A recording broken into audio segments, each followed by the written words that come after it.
Hello everyone guys, this is your Rahul Sipligan. All the best. All the best. All the best. Telugu Kabaddi League. Telugu Kabaddi League. All the best. All the best. TKL. All the best. Telugu Kabaddi League. All the best. Telugu Kabaddi League. Telugu Kabaddi League. Telugu Kabaddi League. All the best. All the best. Telugu Kabaddi League. Coming soon. Coming soon. Coming soon. Coming soon. Telugu Kabaddi. Coming soon. TKL. Telugu Kabaddi League. Coming soon. TKL. Telugu Kabaddi League. Coming soon. Telugu Kabaddi League. Coming soon. Telugu Kabaddi League.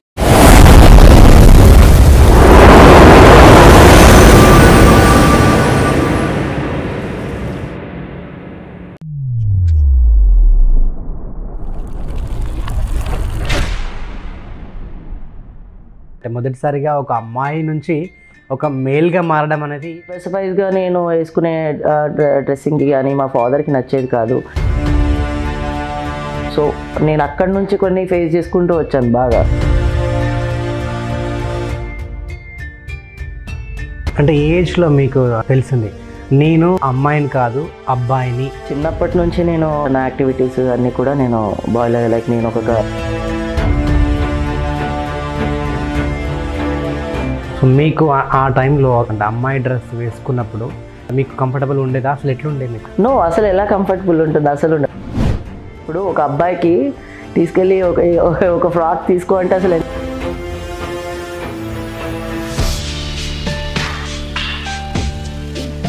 నాకు స్కూల్లో కూడా నన్ను ఒక ఇదిగా చూసేవాళ్ళు. So అది నాకు ఎక్కువ అనిపించేది కాదు. యాక్చువల్లీ ప్రాబ్లం ఎక్కడ వచ్చిందంటే నేను ఊళ్ళో చదివి ఇక్కడికి వచ్చి మళ్ళీ జాయిన్ అయ్యాను అనమాట. ఇంట్లో మీరు బాగా ఫేస్ చేసినటువంటి ఆ ప్రాబ్లమ్స్ ఏంటి?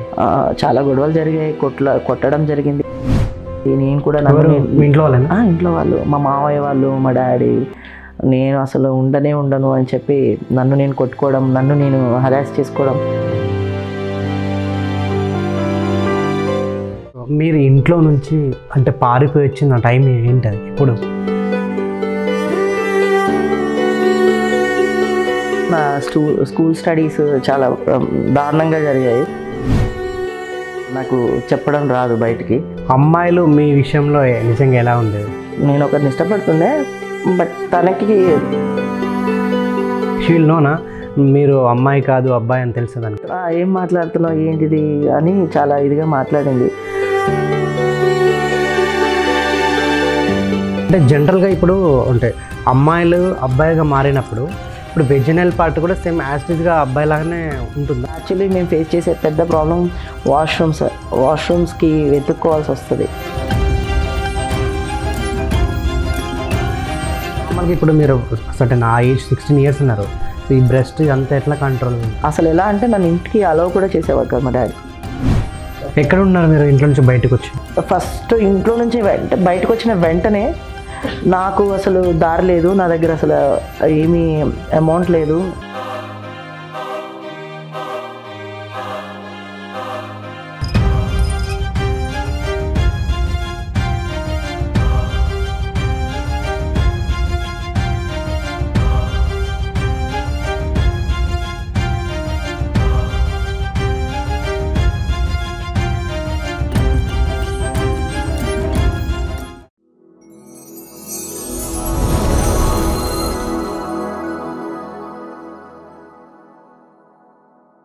Hello friends, welcome back to my show నిజం విత్ నరేష్ రాయ్.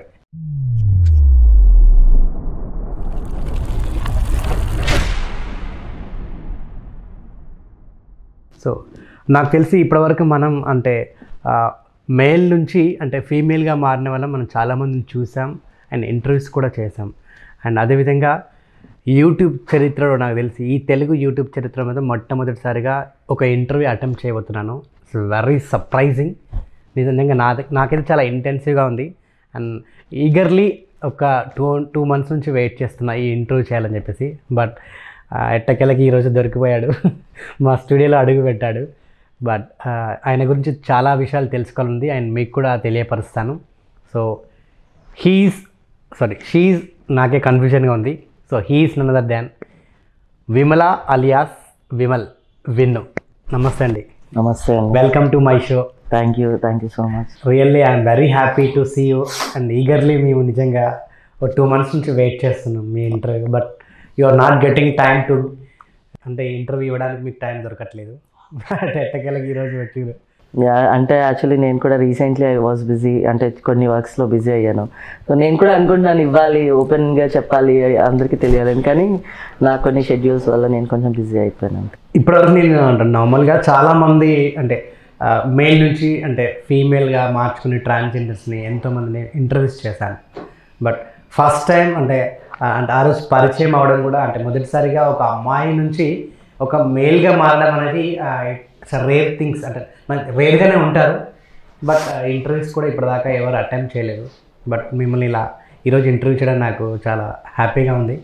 అండ్ విమల కాస్త అసలు విమల్గా ఎందుకు మారాల్సి వచ్చింది, ఎప్పుడు మారాడు, ఎందుకు మారాడు, అసలు అంటే మీరు ఎదుర్కొన్నటువంటి ఆ సిచ్యువేషన్స్, ప్రాబ్లమ్స్ అసలు ఎలా స్టార్ట్ అయింది, ఏంటి మీ లైఫ్? విమల కాస్త విమల్గా ఏం మారలేదు. లైక్ నేను ఎప్పుడైతే నాకు ఊహ తెలిసిందో అప్పటి నుంచి నేను విమల్గానే పెరిగాను. బట్ నాకు తెలీదు, నాకు చెప్పడం రాదు బయటికి. సో అది చెప్పడం రాక నేను అలాగే పెరుగుతూ వచ్చాను. బట్ నాకు నేను మాట్లాడగలను, నేను అన్నీ చెప్పగలను అనే టైంకి కొన్ని సంవత్సరాలు దాచుకొని ఓపెన్ అప్ అయ్యి విమల్గా మారి బయటకు వచ్చాను అనమాట, అంతే. బట్ నేను చిన్నప్పటి నుంచి కూడా, నాకు ఊహ తెలిసినప్పటి నుంచి కూడా నేను విమల్గానే పెరిగాను. అంటే ఈ ఏజ్లో మీకు అంటే తెలిసింది నేను అంటే అమ్మాయిని కాదు అబ్బాయిని? ఏజ్ అని నేను చెప్పలేను, బట్ చిన్నప్పటి నుంచి నేను నా ఇవన్నీ కూడా, నా యాక్టివిటీస్ అన్నీ కూడా నేను బాగా, లైక్ నేను ఒక కబడ్డీ ప్లేయర్ని అండ్ కరాటే నేర్చుకునేవాడిని. సో నాకు చిన్నప్పుడు నాకు జెండర్ ప్రాబ్లం అని నాకు ఏం అనిపించలేదు. ఎందుకంటే నేను యాక్చువల్లీ పుట్టింది పెరిగి అంత ఒక 10 years వరకు నేను ఆంధ్రాలోనే ఉన్నాను. దెన్ మా తాతయ్య చనిపోయాక హైదరాబాద్ వచ్చాను అనమాట. సో అప్పటికి నాకు అంత తెలీదు, మా ఇంట్లో కూడా గారాబంగా పెరిగాను బాగా నేను. సో అదే కంటిన్యూ అయింది. బట్ హైదరాబాద్ వచ్చిన తర్వాత నా లైఫ్ చేంజ్ అయింది. అప్పుడు స్పెసిఫైజ్గా నేను వేసుకునే డ్రెస్సింగ్కి కానీ మా ఫాదర్కి నచ్చేది కాదు, నేను ఉండేవి మా ఫాదర్కి నచ్చేది కాదు. సో నేను అక్కడి నుంచి కొన్ని ఫేస్ చేసుకుంటూ వచ్చాను బాగా. బట్ అంతకుముందు అంతా బాగుంది, కానీ నాకు ఎప్పుడు అనిపించలేదు నాలో జెండర్ ప్రాబ్లం ఉంది అని. నేను ఎప్పుడు చిన్నప్పుడు ఎక్కువ ఫీల్ కాలేదు, because I'm comfortable with my dressing and ఎందుకంటే నేను కబడ్డీ ప్లేయర్ని, డెఫినెట్లీ నేను నిక్కర్స్ ప్యాంట్స్ వేసుకునేవాడిని. అండ్ తర్వాత నాకు స్కూల్లో కూడా నన్ను ఒక ఇదిగా చూసేవాళ్ళు. సో అది నాకు ఎక్కువ అనిపించేది కాదు. యాక్చువల్లీ ప్రాబ్లం ఎక్కడ వచ్చిందంటే, నేను ఊర్లో చదివి ఇక్కడికి వచ్చి మళ్ళీ జాయిన్ అయ్యాను అనమాట. 5th నేను ఊర్లో 5th చదివి ఇక్కడికి వచ్చి 2nd జాయిన్ అయ్యాను. సో నాకు ఆల్మోస్ట్ 3 years గ్యాప్ వచ్చింది ఎడ్యుకేషన్కి. సో అది ఆ గ్యాప్ అంతా కూడా నేను కబడ్డీలో కవర్ చేసుకునేవాడిని అనమాట. సో నాకు ఆ డ్రెస్సింగ్ ప్రాబ్లం, నాకు 13 years వచ్చే వరకు కూడా నాకు ఎటువంటి ప్రాబ్లం లేకుండానే ఉన్నాను. అండ్ నేను ఎప్పుడు కూడా ఒక మెయిల్ డామినేటెడ్గానే ఉన్నాను అప్పుడు కూడా, చిన్నప్పటి నుంచి కూడా. ఎందుకంటే నా డ్రెస్సింగ్ కానీ నా బిహేవియర్, నాకు మా తాతగారు, మా ఇంట్లో అమ్మమ్మ చూసుకునే గారాబం, అవన్నీ నాకు ఎప్పుడు నేను ఇలా ఉన్నాననే ఫీలింగ్ నాకు రాలేదు. నేను ఒక అమ్మాయి నుంచి వచ్చాననే ఫీలింగ్ కూడా నాకు రాలేదు. బట్ ఎప్పుడైతే మా నాన్నగారి దగ్గరికి వచ్చానో, ఎప్పుడైతే నాకు 13 years స్టార్ట్ అయ్యాయో, అప్పటి నుంచి అన్ని ప్రాబ్లమ్స్ స్టార్ట్ అయ్యాయి. ఓకే, అంటే ఎట్ ద ఏజ్ ఆఫ్ అంటే స్కూల్ అంటే మీరు చైల్డ్హుడ్ ఉన్నప్పుడు ఆ టైంలో అంటే నార్మల్గా అంటే చిట్టి గౌన్లు, చిన్న చిన్న అంటే ఫీమేల్ డ్రెస్సులు ఉంటాయి కదా, అమ్మాయిల డ్రెస్సులు, సో జనరల్గా అవి వేసుకునే వల్ల అంటే మనకు ఒక ఏజ్ వచ్చేటప్పుడు మనం అన్ని డ్రెస్ని కంఫర్టబుల్గానే ఫీల్ అవుతారు కొంతమంది. బట్ నా విషయం ఏంటంటే నేను ఎక్కువ జీన్సెస్, నాకు మా చుట్టాలు ఎవరు బట్టలు తీసుకొచ్చినా కూడా వీడు ఇదే వేసుకుంటారు కదా అని చెప్పి బట్టలు, ప్యాంట్ షర్ట్స్ అలా తెచ్చేవాళ్ళు. కానీ ఇంట్లో మా డాడీ వాళ్ళు ఏదైనా కొనేటప్పుడు మాత్రం గౌన్లు కొనేవాళ్ళు. అండ్ నాకు స్పెషల్గా మా అత్తయ్య స్టిచ్ చేసేదని చెప్పి అక్కడి నుంచి లంగా జాకెట్లు కుట్టించి, ఎందుకంటే మా ఇంట్లో అందరి తర్వాత ఆల్మోస్ట్ చాలా రోజుల తర్వాత ఒక ఆడపిల్ల ఉన్నాను అంటే నేనే అన్నట్టుగా చూసుకునేవాళ్ళు అనమాట. బట్ అది నేను ఎప్పుడు కూడా బేర్ చేయలేదు. సో ఆ ఏజ్లో వేసుకోవాల్సిన టైంలో ఫెస్టివల్స్కి, ఇప్పుడు సంక్రాంతి మాకు పెద్ద ఫెస్టివల్, డెఫినెట్లీ ఇలాంటి వేరు బట్టలు వేసుకోవాలనే క్రియేట్ చేస్తారు. సో అలాంటప్పుడు అవి వేసుకోవాల్సి వచ్చేది. బట్ అప్పుడు ఆ ఏజ్లో 13 years ఓల్డ్ వరకు కూడా మనకి ఏమంత ఐడియా ఉండదు, డ్రెస్ వేసుకుంటున్నాం అంతే అనే ఫీల్డ్లో అలా వెళ్ళిపోయేది. బట్ 13 years అప్పటి నుంచి నాకు బాగా ఈ డ్రెస్సింగ్ మీద కానీ, నా బాడీ మీద కానీ, లేకపోతే నా మీద కానీ చాలా ఇది అవ్వడం స్టార్ట్ అయిందనమాట. సో మీకు ఆ టైంలో అంటే ఒకవేళ అంటే ఫీమేల్ డ్రెస్ అంటే అమ్మాయి డ్రెస్ వేసుకున్నప్పుడు నిజంగా అంటే ఎలా ఫీల్ అయ్యారు? అంటే మీకు కంఫర్టబుల్ ఉండేదా? అసలు ఎట్లుండే మీకు? నో, అసలు ఎలా కంఫర్టబుల్ ఉంటుంది? అసలు ఉండదు. నార్మల్గానే కంఫర్టబుల్ ఉండదు. ఇప్పుడు ఒక అబ్బాయికి తీసుకెళ్ళి ఒక ఫ్రాక్ తీసుకోవాలంటే అసలు ఎంత ఇరిటేషన్ వస్తుందో ఆలోచించండి. Same like me. బట్ నేను ఏంటంటే నాకు తెలీదు, నేను చెప్పలేని సిచ్యువేషన్. అండ్ మా అమ్మ నాన్న వాళ్ళు అంత ఎడ్యుకేటెడ్ కాదు, వాళ్ళకేం తెలియదు. వాళ్ళు వేసేవి నేను వేసుకునేది అంతే, అక్కడ వరకే తెలియదు. అంతకు మించి నాకేం తెలియదు. కానీ నేను కంఫర్టబుల్గా ఎప్పుడు ఉండేవాడిని కాదు. అలాంటి డ్రెస్ వేసుకున్నప్పుడు కూడా కంఫర్టబుల్ ఉండేవాడిని కాదు. ఓన్లీ నేను షార్ట్స్ అండ్ ప్యాంట్స్, ఒక్క ప్యాంట్ అది చిరిగిపోయే వరకు కూడా, ఒక్కొక్కసారి అయితే ఆ ప్యాంట్ చిరిగిపోయే వరకు కూడా అదే ప్యాంట్ వేసుకొని తిరిగిన రోజులు ఉన్నాయి. అది. సో ఎప్పుడన్నా షాపింగ్ మాల్కి వెళ్ళి డ్రెస్సెస్ మనం ఇది బాగాలేకుంటే అది వేసుకోవడం, అది బాగాలేకుంటే ఇది వేసుకోవడం, ఇట్లాంటి సిచ్యువేషన్స్ వచ్చినప్పుడు నిజంగా ఆ టైం, నిజంగా ఆ క్షణం ఎట్లా ఫీల్ అయ్యారు మీరు? సో ఈ విషయానికి వస్తే ఏంటంటే చెప్పాను కదా, నేను కొంచెం మా డాడీ ఒక్కరే కొంచెం నాతో అన్కంఫర్టబుల్గా ఉండేవాళ్ళు చిన్నప్పటి నుంచి. వాళ్ళకి నాకు గ్యాప్ ఉంది కాబట్టి నేను తాతయ్య వాళ్ళ దగ్గర మేబీ ఇంకా ఆడపిల్లలు అనే ఒక ఇది కూడా ఉంది, స్టిగ్మా కూడా ఉంది. సో ఆయన ఎలా ఉండేవారంటే నాతో మాట్లాడేవారు కాదు, బట్ చాలా బాగా చూసుకునేవారు నన్ను. నాకేం కావాలి, ఎలా ఉండాలి, నేను అందరూ నన్ను ఎప్పుడు కూడా నన్ను ప్రౌడ్గా చెప్పుకునే స్టేజెసే ఉన్నాయి. నేను చదువుకోకపోయినా కూడా నా గురించి బాగా చెప్పుకునే స్టేజెస్లోనే ఉన్నాను నేను. సో నాకు గుర్తుంది, మా నాన్నగారు ఒకసారి మేమందరం, అంటే మేము అంత రిచ్ కాదు, వెరీ మిడిల్లో ఇంకా లోలో ఉన్నాము ఆ సిచ్యువేషన్స్లో. మా నాన్నగారు అయితే 1992 ఆ టైంలో, నేను పుట్టినప్పుడు అయితే ఇక్కడ సత్యం థియేటర్ దగ్గర దాన్ని ఏమంటారు, మేస్త్రి పని చేసేవాళ్ళంట. నాకు చెప్తారు మా డాడీ, అప్పుడు చెప్పేవారు, ఇప్పుడు లేదులే, అంటే ఇలా కూర్చోబెట్టుకొని తీసుకెళ్ళాము, ఇలా చేసేవాళ్ళం నీతో అని చెప్పేవాళ్ళు. సో అలా నాకు గుర్తుంది, నాకు మేబీ 14 years 15 years ఉంటాయి. సికింద్రాబాద్లో మనకి చాలా లోయెస్ట్ ప్రైస్లో బట్టలు వస్తాయి కదా, అప్పుడు బట్టలు కొందాం అని చెప్పి ఇలాగే బయట తీసుకొచ్చారు. మా డాడీ ఏమో అక్కడ లంగా జాకెట్లు దొరికితే తీసుకొని, మా మమ్మీ ఏమో నీకు ఏది కావాలంటే కొనిస్తలే అని మా మమ్మీ. మా తమ్ముడు చిన్నోడు, చాలా చిన్నోడు. సో మేము అందరం కలిసి షాపింగ్కి వెళ్ళాం. అప్పుడు అనుకుంటాం మా నాన్నగారికి, లంగా జాకెట్ నాకు వద్దు, నేను వేసుకోను అని చెప్పి మా నాన్నకి ప్లీజ్ రిక్వెస్ట్ చేసుకొని ఒక జాకెట్ కొనుక్కున్నాను, జీన్స్ జాకెట్. అది నాకు అతను అప్పుడు సరే అనకుండా కొని ఇచ్చారనమాట నాకు. ఆ జాకెట్ కొనేసి ఇచ్చారు నాకు. అప్పటి నుంచి అది వేసుకున్న ప్రతిసారి కూడా లైక్ అది కవర్ అవుతుంది, బాయ్ యాటిట్యూడ్ ఉంటుంది. నేను అలాంటి షర్ట్ మీద అయినా సరే వేసుకోవచ్చు, మిడ్డీ మీద అయినా వేసుకోవచ్చు, గౌన్ మీద అయినా వేసుకోవచ్చు అని ఆ జాకెట్ ఎన్నో సంవత్సరాలు, ఈవెన్ నేను ఆల్మోస్ట్ నాకు 19 years వచ్చే వరకు కూడా అది వాడాను నేను. అంత జాగ్రత్తగా పెట్టుకున్నాను అనమాట ఆ జాకెట్ని. ఎంతమంది మీరు? నేను తమ్ముడు. సో తమ్ముడు is fine. Yeah, he's very good now. But కొన్ని ఉంటాయి, ఇప్పుడు నా ఐడెంటిటీ, నా గొప్ప, నేను బతకాలి అని అనుకున్నప్పుడు వాడి ప్రైడ్, వాడి పర్సనల్ లైఫ్ అండ్ వాడి డిగ్నిటీ అనేది కూడా ఉంటుంది. సో వాడిని నేను డిస్టర్బ్ చేయాలనుకోలేదు అండ్ వాడిని నన్ను డిస్టర్బ్ చేయాలనుకోలేదు. సో చైల్డ్హుడ్లో అంటే నువ్వు అక్క ఆ టైంలో, సో తమ్ముడు, సో ఎంతైనా తనకి అక్క ఫీలింగే ఉంటుంది. అవును. సో అంటే మీ మధ్యలో అలా ఎలాంటి విభేదాలు వచ్చేటి ఏమన్నా ఇట్లా ఇవి అంటే జెండర్ విషయంలో ఏమైనా కొట్లాటలు వేయడం, ఆయన తిట్టడం, ఇట్లాంటి ఏమైనా? లేదు, యాక్చువల్లీ అదే చెప్పాను కదా, నేను ఇంట్లో మా డాడీ ఒక్కరితోనే నాకు అన్కంఫర్టబుల్. లైక్ అతను పెద్ద భయం ఒకటి, నాకు నాన్నగారు అంటే భయం ఉండేది. అండ్ ఇంకా మిగతా వాళ్ళందరూ కూడా, అమ్మమ్మ, ఇద్దరు పిన్నులు అండ్ మమ్మీ, అందరూ నన్ను చాలా గారాభంగా చూసుకునేవాళ్ళు. డాడీ తమ్ముడిని ఒక్కరిని బాగా చూసుకునేవాడు. సో నాకు అక్కడ ఆ ఒక్క విషయంలో కోపం వచ్చేది, ఎందుకు నాతో, అంటే చూసుకుంటాడని కాదు, వాడితో అంత కంఫర్టబుల్గా వాడిని చూసుకునేటప్పుడు నన్ను కూడా అలా చూసుకుంటే బాగుంటుంది కదా అని ఒక బాధ ఉండేది. బట్ మా తమ్ముడితో నాకు చాలా మంచి రిలేషన్ ఉండేది. మేమిద్దరం, ఈవెన్ నేను స్టడీస్ ఆపేసాను అనమాట. నేను ఆపేసిన తర్వాత ఇమీడియట్లీ జాబ్ చేయడం స్టార్ట్ చేశాను. నేను ఎలా అయిపోయానంటే వాడు నాకు ఎలా అయిపోయాడంటే, నాకు వాడే ఒక కొడుకు. వాడు నాకు ఒక కొడుకులాగా నేను అయిపోయాను. నాకు మోర్ దెన్ మా ఇంట్లో ఎక్కువ అందరికన్నా ఎక్కువ ఇష్టం ఎవరంటే మా తమ్ముడే అనిపిస్తుంది నాకు. సో వాడితో నేను అంత కంఫర్టబుల్గా ఉండే. ఈవెన్ నేను ఇంటి నుంచి బయటకు వచ్చేసిన తర్వాత కూడా మా మమ్మీ వాళ్ళు నాతో వచ్చిన, నా దగ్గర రాకపోయినా కూడా మా కజిన్ బ్రదర్స్ అండ్ మా బ్రదర్ కలిసి ఎవ్రీ సాటర్డే నా రూమ్కి వచ్చి నా దగ్గర స్పెండ్ చేసుకొని వెళ్ళేవారు. ఈవెన్ స్టిల్ ఇప్పుడు కొంచెం అంటే వాడు పెద్ద అయ్యాడు, ఇప్పుడు బాగా అవగాహన వచ్చింది. అండ్ రీసెంట్లీ అంటే మేమంతా బాగానే ఉన్నాం, అంటే దూరంగా బాగున్నాం. దగ్గరగా వెళ్తే అదే చెప్పాను కదా, నా ఐడెంటిటీ, నేను ఇలా అబ్బాయిలాగా తిరగాలి అనుకునేది, నా సెల్ఫ్ రెస్పెక్ట్ ఎలా ఉంటుందో వాడికి అంటే బయట జనాలు ఫ్రెండ్స్తో మీ సిస్టర్ ఇలా అయిందంట కదా, ఇలా ఈవెన్ వాడికి నేను ఇలా మారానని తెలుస్తూ చాలా ఇయర్స్ నుంచి తెలుసు. సో అప్పటి నుంచి కూడా వాడు నన్ను అక్క అని పిలవాడు, ఎప్పుడు పిలవాడు, ఇమా అని పిలుస్తాడు. నన్ను చాలా ఇంట్లో వాళ్ళందరూ ఇమానే పిలుస్తారు. సో ఇమాని పిలుస్తాడు కానీ ఎప్పుడు కూడా అక్క అని పిలవాడు. అది వాడి దగ్గర ఉంది. కానీ బికాస్ ఆఫ్ సొసైటీ వీడు నన్ను కొంచెం నాతో రిలేషన్ తగ్గించేశాడు. ఈవెన్ ఇప్పుడు మేము ఆల్మోస్ట్ మాట్లాడుకో కూడా చాలా రోజులు అయిపోయింది అదనమాట.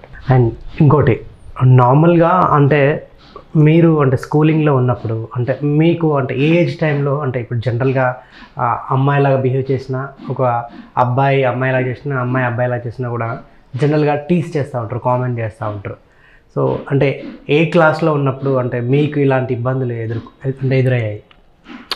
సో నేను ఆల్రెడీ చెప్పాను, నా స్కూల్ స్టడీస్ చాలా దారుణంగా జరిగాయి.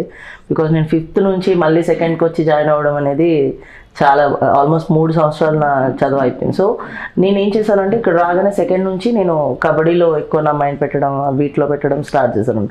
దెన్ ఏమైందంటే నాకు ఎప్పుడు స్కూల్లో కూడా నువ్వు ఎందుకు ఇలా అబ్బాయిలా ట్రీట్ చేస్తున్నావు అనే క్వశ్చన్ ఎక్కడ రాలేదు. అండ్ మోరోవర్ నాకు ఎప్పుడు కబడ్డీలో నాకన్నా హయ్యర్ క్లాస్ వాళ్ళు ఉండేవాళ్ళు. అంటే ఇప్పుడు నేను 2nd కానీ నాకు 7th 8th వాళ్ళు నాతో టీం ఉండేవాళ్ళు అనమాట. నేను వాళ్ళతో కలిసి కబడ్డీకి వెళ్తుండే. సో సేమ్ టైం నాకు ఎక్కువ మంది అబ్బాయిల ఫ్రెండ్స్ ఉండేవాళ్ళు. ఎందుకంటే అబ్బాయిలు ఎక్కువ ఎలా ఫ్రెండ్స్ ఉండేవాళ్ళు అనేది అంటే నా యాటిట్యూడ్ అంతా అబ్బాయిలాగా ఉండడం అదొకటి.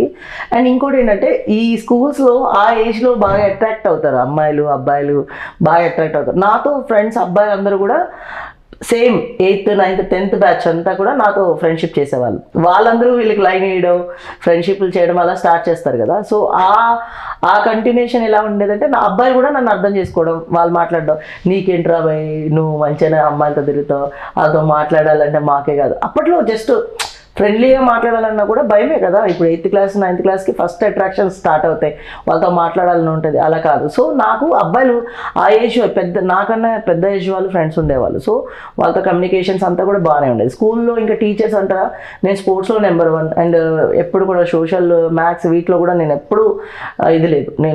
నేను మళ్ళీ రిపీట్ 6th 7th వరకు కూడా నాకు ఎప్పుడు ప్రాబ్లం లేకుండానే నేను చదువుకుంటూ వచ్చాను. సమ్ ఇష్యూస్ వల్ల నేను పర్సనల్గా మా డాడీ దీనివల్ల నేను స్టడీస్ ఆపేయాల్సి వచ్చింది. సో ఇంట్లో ఇంట్లో మీరు బాగా ఫేస్ చేసినటువంటి ఆ ప్రాబ్లమ్స్ ఏంటి?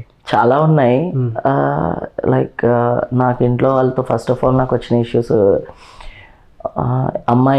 ఒక అమ్మాయి ప్రతి ఒక్కరికి వస్తుంది, నాకే కాదు, నార్మల్గా జనరల్ బేస్లో ఉన్న ప్రతి ఒక్క అమ్మాయికి వస్తుంది. అమ్మాయి అంటే ఇలాగే ఉండాలి, అది నాకు తెలిసి అబ్బాయిలకు కూడా వస్తుంది. ఒక ఏజ్లో కరెక్ట్గా లేకపోతే ఒక అబ్బాయి ఇలాగే ఉండాలనే ఒక రూల్స్ ఉంటాయి కదా, మన దాంట్లో ఉంటాయి. సో అలా నేను కూడా చాలా ఫేస్ చేశాను. మా నాన్నగారు చెప్పాను కదా, నా స్టడీస్ ఆపేశాను. I'm the number 1 student in school. నేను మంచి స్పోర్ట్స్, నేను స్టేట్స్ వైజ్గా ఆడాను కబడ్డీ. అండ్ కానీ నాకు ఏదైతే మా నాన్నగారు కానీ ఇంకా నాకు కొంతమంది వల్ల వచ్చే ప్రెజర్స్ వల్ల, మా ఇంట్లో వాళ్ళ ప్రెజర్స్ వల్ల నేను స్కూల్కి వెళ్ళానని బుక్స్ని ఇలా ఇంట్లో ఇసిరేసి నేను స్కూల్కి వెళ్ళానని చెప్పేసి ఇంటి నుంచి పారిపోయి మాకు తెలిసిన ఒక పిన్ని వాళ్ళ ఇంట్లో దాచుకున్నాను. ఈ రోజు ఈ టార్చర్ నేను భరించలేను అని చెప్పి. సో అప్పటి నుంచి నాకు ఇంకా ఇంట్లో ఇంకా ఎక్కువ అయిపోయాయి ప్రాబ్లమ్స్. స్కూల్కి వెళ్ళలేదు ప్రతిసారి మా మమ్మీ వాళ్ళు అయితే రిక్వెస్ట్ చేసేవాళ్ళు చదువుకో. మా మమ్మీకి బాగా ఇష్టం, నా బేస్ ముందు నుంచే బాగుండేది కాబట్టి మా వాళ్ళందరికీ అట్లీస్ట్ నేను ఒక కానిస్టేబుల్ జాబ్ అయినా తెచ్చుకుంటానేమో అనే థాట్స్లో ఉండేవాళ్ళు. నాకు చాలా ఇష్టం ఉండే, నేను ఒక పోలీస్ ఆఫీసర్గా ఉండాలి, డ్రెస్సింగ్ చేసుకోవాలి అని నాకు చాలా ఉండేది. బట్ నా డ్రీమ్ అంతా ఇంకా అక్కడితోనే ఆగిపోయింది. సో మొగరాయుడు అంటుండే వాళ్ళందరూ ఈ విషయం మా కాలనీలో మొత్తం అసలు ఎలా ఉండేదంటే అదే చెప్తా, ఒక ఏజ్ వరకు అన్నీ బాగుంటాయండి. అదే అమ్మాయి అయినా అబ్బాయి అయినా సరే. ఇప్పుడు రోజు ఒక అబ్బాయి గల్లీలో రోజు ఆడితే బాగుంది కదా. ఒక 20 సంవత్సరాలు వచ్చే వరకు సరదాగా ఉన్నాడంటే పర్లేదు, 20 సంవత్సరాలు వచ్చాక మీ పిల్లోడు ఏం చేస్తున్నారని అడుగుతారు. సో అలాగే ఒక అమ్మాయికి నార్మల్ జనరల్గా ఉండే మనుషుల్లో ఒక అమ్మాయికి 13 సంవత్సరాలు 14 సంవత్సరాలు దాటితే వాళ్ళు ఇంకా బయట ఆడకూడదు, బయట తిరగకూడదు, ఇలా ఉండకూడదు అనే రూల్స్ వస్తాయి. ఆ రూల్స్ వల్ల కొంచెం మన కంట్రోల్ అవ్వదు. కాకపోతే నేను అది కూడా అవ్వలేదు. నేను ఆఫీస్కి వెళ్ళి నేను స్కూల్ ఆపేయగానే నేను ఆఫీస్ జాయిన్ అయ్యానని చెప్పాను కదా. రోజు నేను రాగానే 6 o'clock నేను ఇంటికి వస్తాను. 6:30 7 o'clockకి పిల్లలందరూ లైన్ కబడ్డీ నేర్పించమని కబడ్డీ ఆడదామని చెప్పి. అప్పుడు ఆంటీ వాళ్ళందరూ రోజు ఇదేంటి గోలా ఏమా నీకు ఇలాగే వచ్చేస్తావు, నీకు చెప్పి లేకపోతే మగపిల్లలకు కూడా చెప్పాలి అట్లా అనేవాళ్ళు అనమాట. సో నాకు ఇప్పుడు కూడా ఎప్పుడైనా ఇప్పుడు వెళ్ళట్లేదు, ఇంతకుముందు అసలు ఇంటికి వెళ్తే కూడా మొత్తం అసలు అబ్బాయిలాగే ఉన్నావు కదా అబ్బాయిలాగే. కానీ కొంచెం వాళ్ళకి జెండర్ ఇది ఉంటుంది, వాళ్ళగే మనం ఓపెన్గా చెప్పలేము. అండ్ వాళ్ళు కూడా అట్లనే మనకు చెప్తారనమాట, అబ్బాయిలాగా అయిపోయినావు కదా మొత్తం అని అంటారు. కానీ ఓపెన్ వాళ్ళు బ్యాక్ సైడ్ మళ్ళీ బిచ్చింగ్ చేస్తూనే ఉంటారు, ఇట్లా ఉంది అట్లా ఉంది అని మాట్లాడుతూనే ఉంటారు. సో మొగరాడని కామెంట్ చేసేవాళ్ళు చాలా. అసలు మా కాలనీలో చాలా ఇదిగా ఉండేది అసలు, ఆంటీ వాళ్ళ అందరితో భలే సరదాగా ఉండేవాళ్ళు. ప్రతి ఒక్కరు ఫస్ట్ లో ఒక టీచర్ను ఒక ఎవరినో అట్రాక్ట్ అవుతారని మా కాలనీలో అసలు అందరూ అట్రాక్టివ్ గా మాట్లాడడం, అసలు ఆ ఫీలింగ్ చాలా బాగుండేది అప్పట్లో. స్కూల్ ఎట్లా ఉండే మరి టీచర్స్ కానీ? టీచర్స్ అంటే చెప్పాను కదా నేను నెంబర్ 1. సో బేసిక్లీగా నెంబర్ 1 స్టూడెంట్స్కి ఎప్పుడు బాగుండేది. సో నాకు టీచర్స్తో కంఫర్టబుల్గా ఉండేది. అండ్ యాక్చువల్లీ నేను కబడ్డీలో నా మైండ్ అంతా ఎప్పుడు కబడ్డీలోనే ఉండేది. అంటే నార్మల్గా అడుగుతుండేనా ఇప్పుడు జనరల్గా ఒక అమ్మాయిలాగా అరేడు కొంచెం ఆడంగులోలా చేస్తున్నారా అంటారు. అవును. ఇప్పుడు ఒక అమ్మాయి నిజంగా కంప్లీట్ ఒక బాయ్ లాగా అంత మొగరాడిలాగా అంత ఏంది హీరోయిజం అసలు విలనిజంలా చూపిస్తుంది అంటే ఇట్లాంటి కామెంట్స్ వచ్చేటియా ఏంటి అని? అంటే ఇదొకటి ఈ విషయం చెప్పగలను. పాపం ట్రాన్స్ ఉమెన్స్కి అంటే అమ్మాయిలాగా చేస్తే తొందరగా అనేస్తారు. కానీ మేము అలా చేస్తే అలా అనలేరు, ఎందుకంటే బిహేవియర్ నార్మల్గా కొంచెం ఉంటారు కదా, మగరాయిలాగా ఉంటారు కదా అలా అనుకునేవాళ్ళు. బట్ నేనేంటంటే స్కూల్లో వీటిల్లో నెంబర్ 1 కాబట్టి మా టీచర్స్ చెప్పేవాళ్ళు, అది కొంచెమైనా ఎక్కడైనా మామూలుగా అనిపించరా అసలు ఎక్కడ కూడా. ఎందుకంటే వెళ్ళి టీచర్ నేను అన్నిట్లో ఉండేది కదా గేమ్స్లో అండ్ ఖాళీ టైంలో గవర్నమెంట్ స్కూల్ ఫస్ట్ నేను. సో గవర్నమెంట్ స్కూల్లో కొంతమందికి టీచర్స్ ఉండరు, ఒక 2 ఉంటారు, మిగతా క్లాసెస్ అంతా మెయింటైన్ చేసుకుంటారు అంతే కదా. సో నేనేం చేస్తున్నానంటే టీచర్స్ చెప్పిన క్లాసెస్ నేను 2nd క్లాస్ 3rd క్లాస్ వాళ్ళకి నేను నేర్పించేదాన్ని. ఖాళీ టైంలో ఒక సెక్షన్ తీసుకొని నాకు చెప్పేవాళ్ళు. వాళ్ళకి అప్పుడు వెళ్ళి ఎంటర్టైన్మెంట్ కొంతమందికి పాటలు పాడండి లేకపోతే మ్యాథ్స్కి ఇవన్నీ చెప్పి నేర్పిస్తుండే. అప్పుడు మా టీచర్స్ అనేవాళ్ళు, అసలు నిన్ను చూస్తే ఎక్కడ ఇది ఉండేది కాదు, అంటే లైక్ ఫీలింగ్ అంతా ఇట్లా ఉంటుందిరా నువ్వు ఎలా చేస్తావు అందరూ. కానీ నాకు చిన్నప్పటి నుంచి మా ఏరియాలో మా ఇంటి దగ్గర మాత్రమే నేను నా జెండర్ అంటే అది కాదే ఇది కాదే అంటే కొంచెం విలేజ్గా అండ్ వీళ్ళలో ఉంటారు కదా అది కాదే ఇది కాదు. కానీ ఎక్కడ కూడా నన్ను స్కూల్లో నుంచి అట్లా కాదురా ఇట్లా కాదురా అట్లా కాదమ్మా అని కూడా అనేవాళ్ళు. కానీ బేబీ అని మాటలు మాత్రం చాలా తక్కువ వచ్చేవన్నమాట నాకు అలా. సో స్కూల్లో నాకు ఎప్పుడు కూడా నెగిటివ్గా రాలేదు, స్కూల్లో ఎప్పుడు చాలా మంచి దీంతో వచ్చాను. నేను నాకు ఇప్పుడు ఏదో అంటారు కదా పౌరుషానికి స్కూల్ ఆపేశాను అంతే. సో అమ్మాయిలు మీ విషయంలో నిజంగా ఎలా ఉండేది? అమ్మాయిలు అంటే ఇప్పుడు చూసే వాళ్ళందరికీ మళ్ళీ ఏం చెప్పేస్తానో అని అనుకుంటారు. నేను ఫస్ట్ నా క్రష్ వచ్చి 13 years 12 yearsలోనే స్టార్ట్ అయింది. లైక్ నేను అట్రాక్ట్ అవ్వడం మనకి ఆ ఏజ్లోనే అట్రాక్ట్ అనేది తెలుస్తుంది. సో నేను ఒకరిని ఇష్టపడుతుండే, బట్ తనను కూడా నన్ను ఇష్టపడుతుండే. కానీ కొన్ని రీజన్స్ వల్ల మేము ఎప్పుడు ఆల్మోస్ట్ నేను నా స్టార్టింగ్ లెవెల్తో 3-4 years ఉన్నాను. బట్ నేను ఇంటి నుంచి వచ్చేసిన తర్వాత తనకి నాకు బ్రేకప్ అయిపోయింది. ఇద్దరు యాక్చువల్గా మ్యూచువల్గా ఉండే చాలా బాగుండేది. తను నన్ను చాలా గైడ్ చేస్తుండే. నేను ఈవెన్ ఇంటి నుంచి వచ్చేసిన తర్వాత షీ హెల్ప్ మీ లాట్, చాలా హెల్ప్ చేసింది. చిన్న మిస్అండర్స్టాండింగ్ ఈవెన్ షీ విల్ నోనా మీరు అమ్మాయి కాదు అబ్బాయి అని తెలుసు దానికి? నా ఫీలింగ్స్ అంతా తెలుసు. బట్ మీరు అమ్మాయిలాగా ఉండేవాళ్ళు కదా స్కూల్లో ఉన్నప్పుడు? ఎలా ఉంటుందంటే ఇప్పుడు నేను ఒకటి చెప్తాను, అంటే ఓపెన్గానే అంటాను. యాజ్ మనం ఇష్టపడే అట్రాక్షన్కి లవ్కి అండ్ మెయిల్ అండ్ జెండర్కి ఎప్పుడు మనం కనెక్టివిటీ పెట్టకూడదు. నేను ఎప్పుడు కూడా ఎవరితోనైనా ఇదే చెప్తాను, అట్రాక్షన్ ఎవరి మధ్య అయినా జరగవచ్చు, అది మెయిల్ ఫీమేల్ ఫీమేల్ ఎవరి మధ్య అయినా జరగవచ్చు. బట్ ఈ విషయం ఏంటంటే మనం ఎవరికి అట్రాక్ట్ అయినా మనం ఏంటి అనేది ఆటోమేటిక్గా తెలిసిపోతుంది. మన బాడీ ఏంటి లేకపోతే మన ఫీలింగ్స్ ఏంటి అనేది వాళ్ళకి ఆటోమేటిక్గా తెలుస్తుంది. ఇప్పుడు మీరు ఒక అమ్మాయిని డైరెక్ట్గా ఇష్టపడ్డారు అంటే ఆ అమ్మాయికి మేబీ మీరు అబ్బాయి అని తెలిసే ఇష్టపడుతుంది, లేదంటే ఇష్టపడుతుంది కదా. సో నా నేను ఎలా ఉన్నాను, నా యాటిట్యూడ్ ఎలా ఉంది, నా బిహేవియర్ ఏంటి అనేది నేను ఒక అమ్మాయితో ఉండి జర్నీ చేశాను. ఆల్మోస్ట్ 4 years నేను తనతో జర్నీ చేశాను. సో తనకి అన్నీ తెలుసు. ఇది అంటే స్కూలింగ్ ఉన్నప్పుడే స్టార్ట్ అయిందా? లేదు, స్కూలింగ్ కాదు, నేను నా ఇంటి దగ్గరలో ఉన్న వాళ్ళతో స్టార్ట్ అయింది. బయటకు వచ్చింది. అంటే స్కూల్ నుంచి నేను చిన్నప్పటి నుంచి నాకు తెలుస్తాను. నేను చిన్నప్పటి నుంచి తను చిన్నప్పటి నుంచి నాకు తెలుసు. తను చిన్నప్పుడు కాదు, నేను చిన్నప్పటి నుంచి, నాకన్నా పెద్ద తను. సో తనకి తెలుసు నేను అట్రాక్టివ్ అని చెప్పాను, నాకు ఇలా అని చెప్పాను. ఫస్ట్లో తను షేమ్ చేసినట్టుగా మాట్లాడింది. ఒక అమ్మాయితో ఏం మాట్లాడుతున్నావు ఏంటిది అని చాలా ఇదిగా మాట్లాడింది. బట్ నాకున్న ఇంట్లో ఉన్న ప్రెషర్స్ ఇవన్నీ కూడా నేను మేనేజ్ చేసుకుంటూ తనకి చెప్పడం, తనకు ప్రతి ఒక్కటి చెప్పడం, తనకు అప్పుడు అర్థమైంది. అలా అలా తను she also okay with me అనమాట. సో ఏంటి ఇప్పుడు బ్రేకప్? ఇప్పుడు కదా, ఎప్పుడు బ్రేకప్ ఫస్ట్ లో కదా బ్రేకప్ అయిపోయింది, ఎప్పుడు బ్రేకప్ అయిపోయింది. సో ఎన్ని ఇయర్స్ లో అది 4 years ఉన్నాను, 4 సంవత్సరాలు ఆల్మోస్ట్. అప్పటికి నేను చాలా చిన్న. మగధీర సినిమా రోజు కలుస్తుండేనా? డైలీ కలుస్తుండే. ఎక్కడ కలిసేవాళ్ళు? ఇంటి దగ్గరలో. అంటే ఇప్పుడు జనరల్ గా లవర్స్ ఒక ప్లేస్ అంటూ ఉంటది, మీకంటే ఒక స్పాట్ ఉండేదా? ఖచ్చితంగా ఇంటి దగ్గరలో ఉన్న వాళ్ళందరికీ డౌట్ యాక్చువల్లీ. ఇప్పుడు చెప్తే ఏముంది, ఇక అయిపోయా. ఇంటి దగ్గరలో ఉన్న వాళ్ళందరికీ చాలా డౌట్. ఇప్పుడు కన్ఫర్మ్ అయిపోతుంది అవునా అని చెప్పి. సో అందుకని చెప్పను. బట్ మా ఇంటి దగ్గర కాలనీలోనే. సో రెగ్యులర్గా కలిసేవాళ్ళం. సో నేను కూడా అంటే నాకు హెయిర్ ఉండే ఇది ఉండే కాబట్టి తనతో మాట్లాడడానికి కానీ లేకపోతే తనతో ఉండడానికి అది అవుతుండే. కానీ మా ఇద్దరు చాలా ప్లాన్ ఉండే, వెళ్ళిపోవాలి తొందరగా, ఇంటి నుంచి వెళ్ళిపోవాలి, లేకపోతే ఇద్దరం కలిసి. జనరల్ గా అంటే మీ ఇద్దరు ఒకవేళ వచ్చి కలిసేటప్పుడు కూడా మీరు అమ్మాయే తను అమ్మాయే అంటే పెద్దగా ఎవరు కూడా పట్టించుకోపోయే వాళ్ళు ఉన్నారు తెలిసి. కాకపోతే మా ఇంట్లో గొడవలు అయ్యాయి బాగా. మా ఇంట్లో మా మమ్మీ వాళ్ళకి తెలుసు, మీ ఇద్దరికి కనెక్టివిటీ బాగా తెలుసు. మా అమ్మమ్మకి మా అమ్మ వాళ్ళకి బాగా తెలుసు. మా అమ్మ ఏమంటదంటే మీ అత్త అని మాట్లాడుతుంది అనమాట అప్పుడప్పుడు. సో నాకు అట్లా అంటే అట్లా అని లేదు, బట్ తను నాకు చాలా గైడ్ చేసేది. నేనున్న ప్రెషర్స్కి, నేనున్న ప్రాబ్లమ్స్కి, నేను నా జెండర్ ఇష్యూని ఎప్పుడైతే ఓపెన్గా ఇట్లా నేను ఇబ్బంది పడుతున్నాను తనకు తెలిసిందో నన్ను చాలా గైడ్ చేసింది. సో అది నాకు ఉంది. అందుకు ఇంకా ఇప్పటికీ నేను తనని ప్రేమిస్తూనే ఉంటాను. ఓకే, అంటే బ్రేకప్ అవ్వడానికి రీజన్ ఏంటి? సో బ్రేకప్ అవ్వడానికి రీజన్ అయితే వెరీ సిల్లీ రీజనే. అది ఏంటంటే నేను ఇంటి నుంచి వచ్చేసాను. ఇంటి నుంచి వచ్చేసిన తర్వాత నాకు నాకు ఇంకా స్టిల్ నేను అప్పటికి ఇలాగే ఉన్నాను కదా, అమ్మాయి డ్రెస్సింగ్లోనే ఉన్నాను కదా. సో ఆ డ్రెస్సింగ్లో ఉండడం వల్ల ఏమైందంటే నేను హాస్టల్లో ఉండాల్సి వచ్చింది.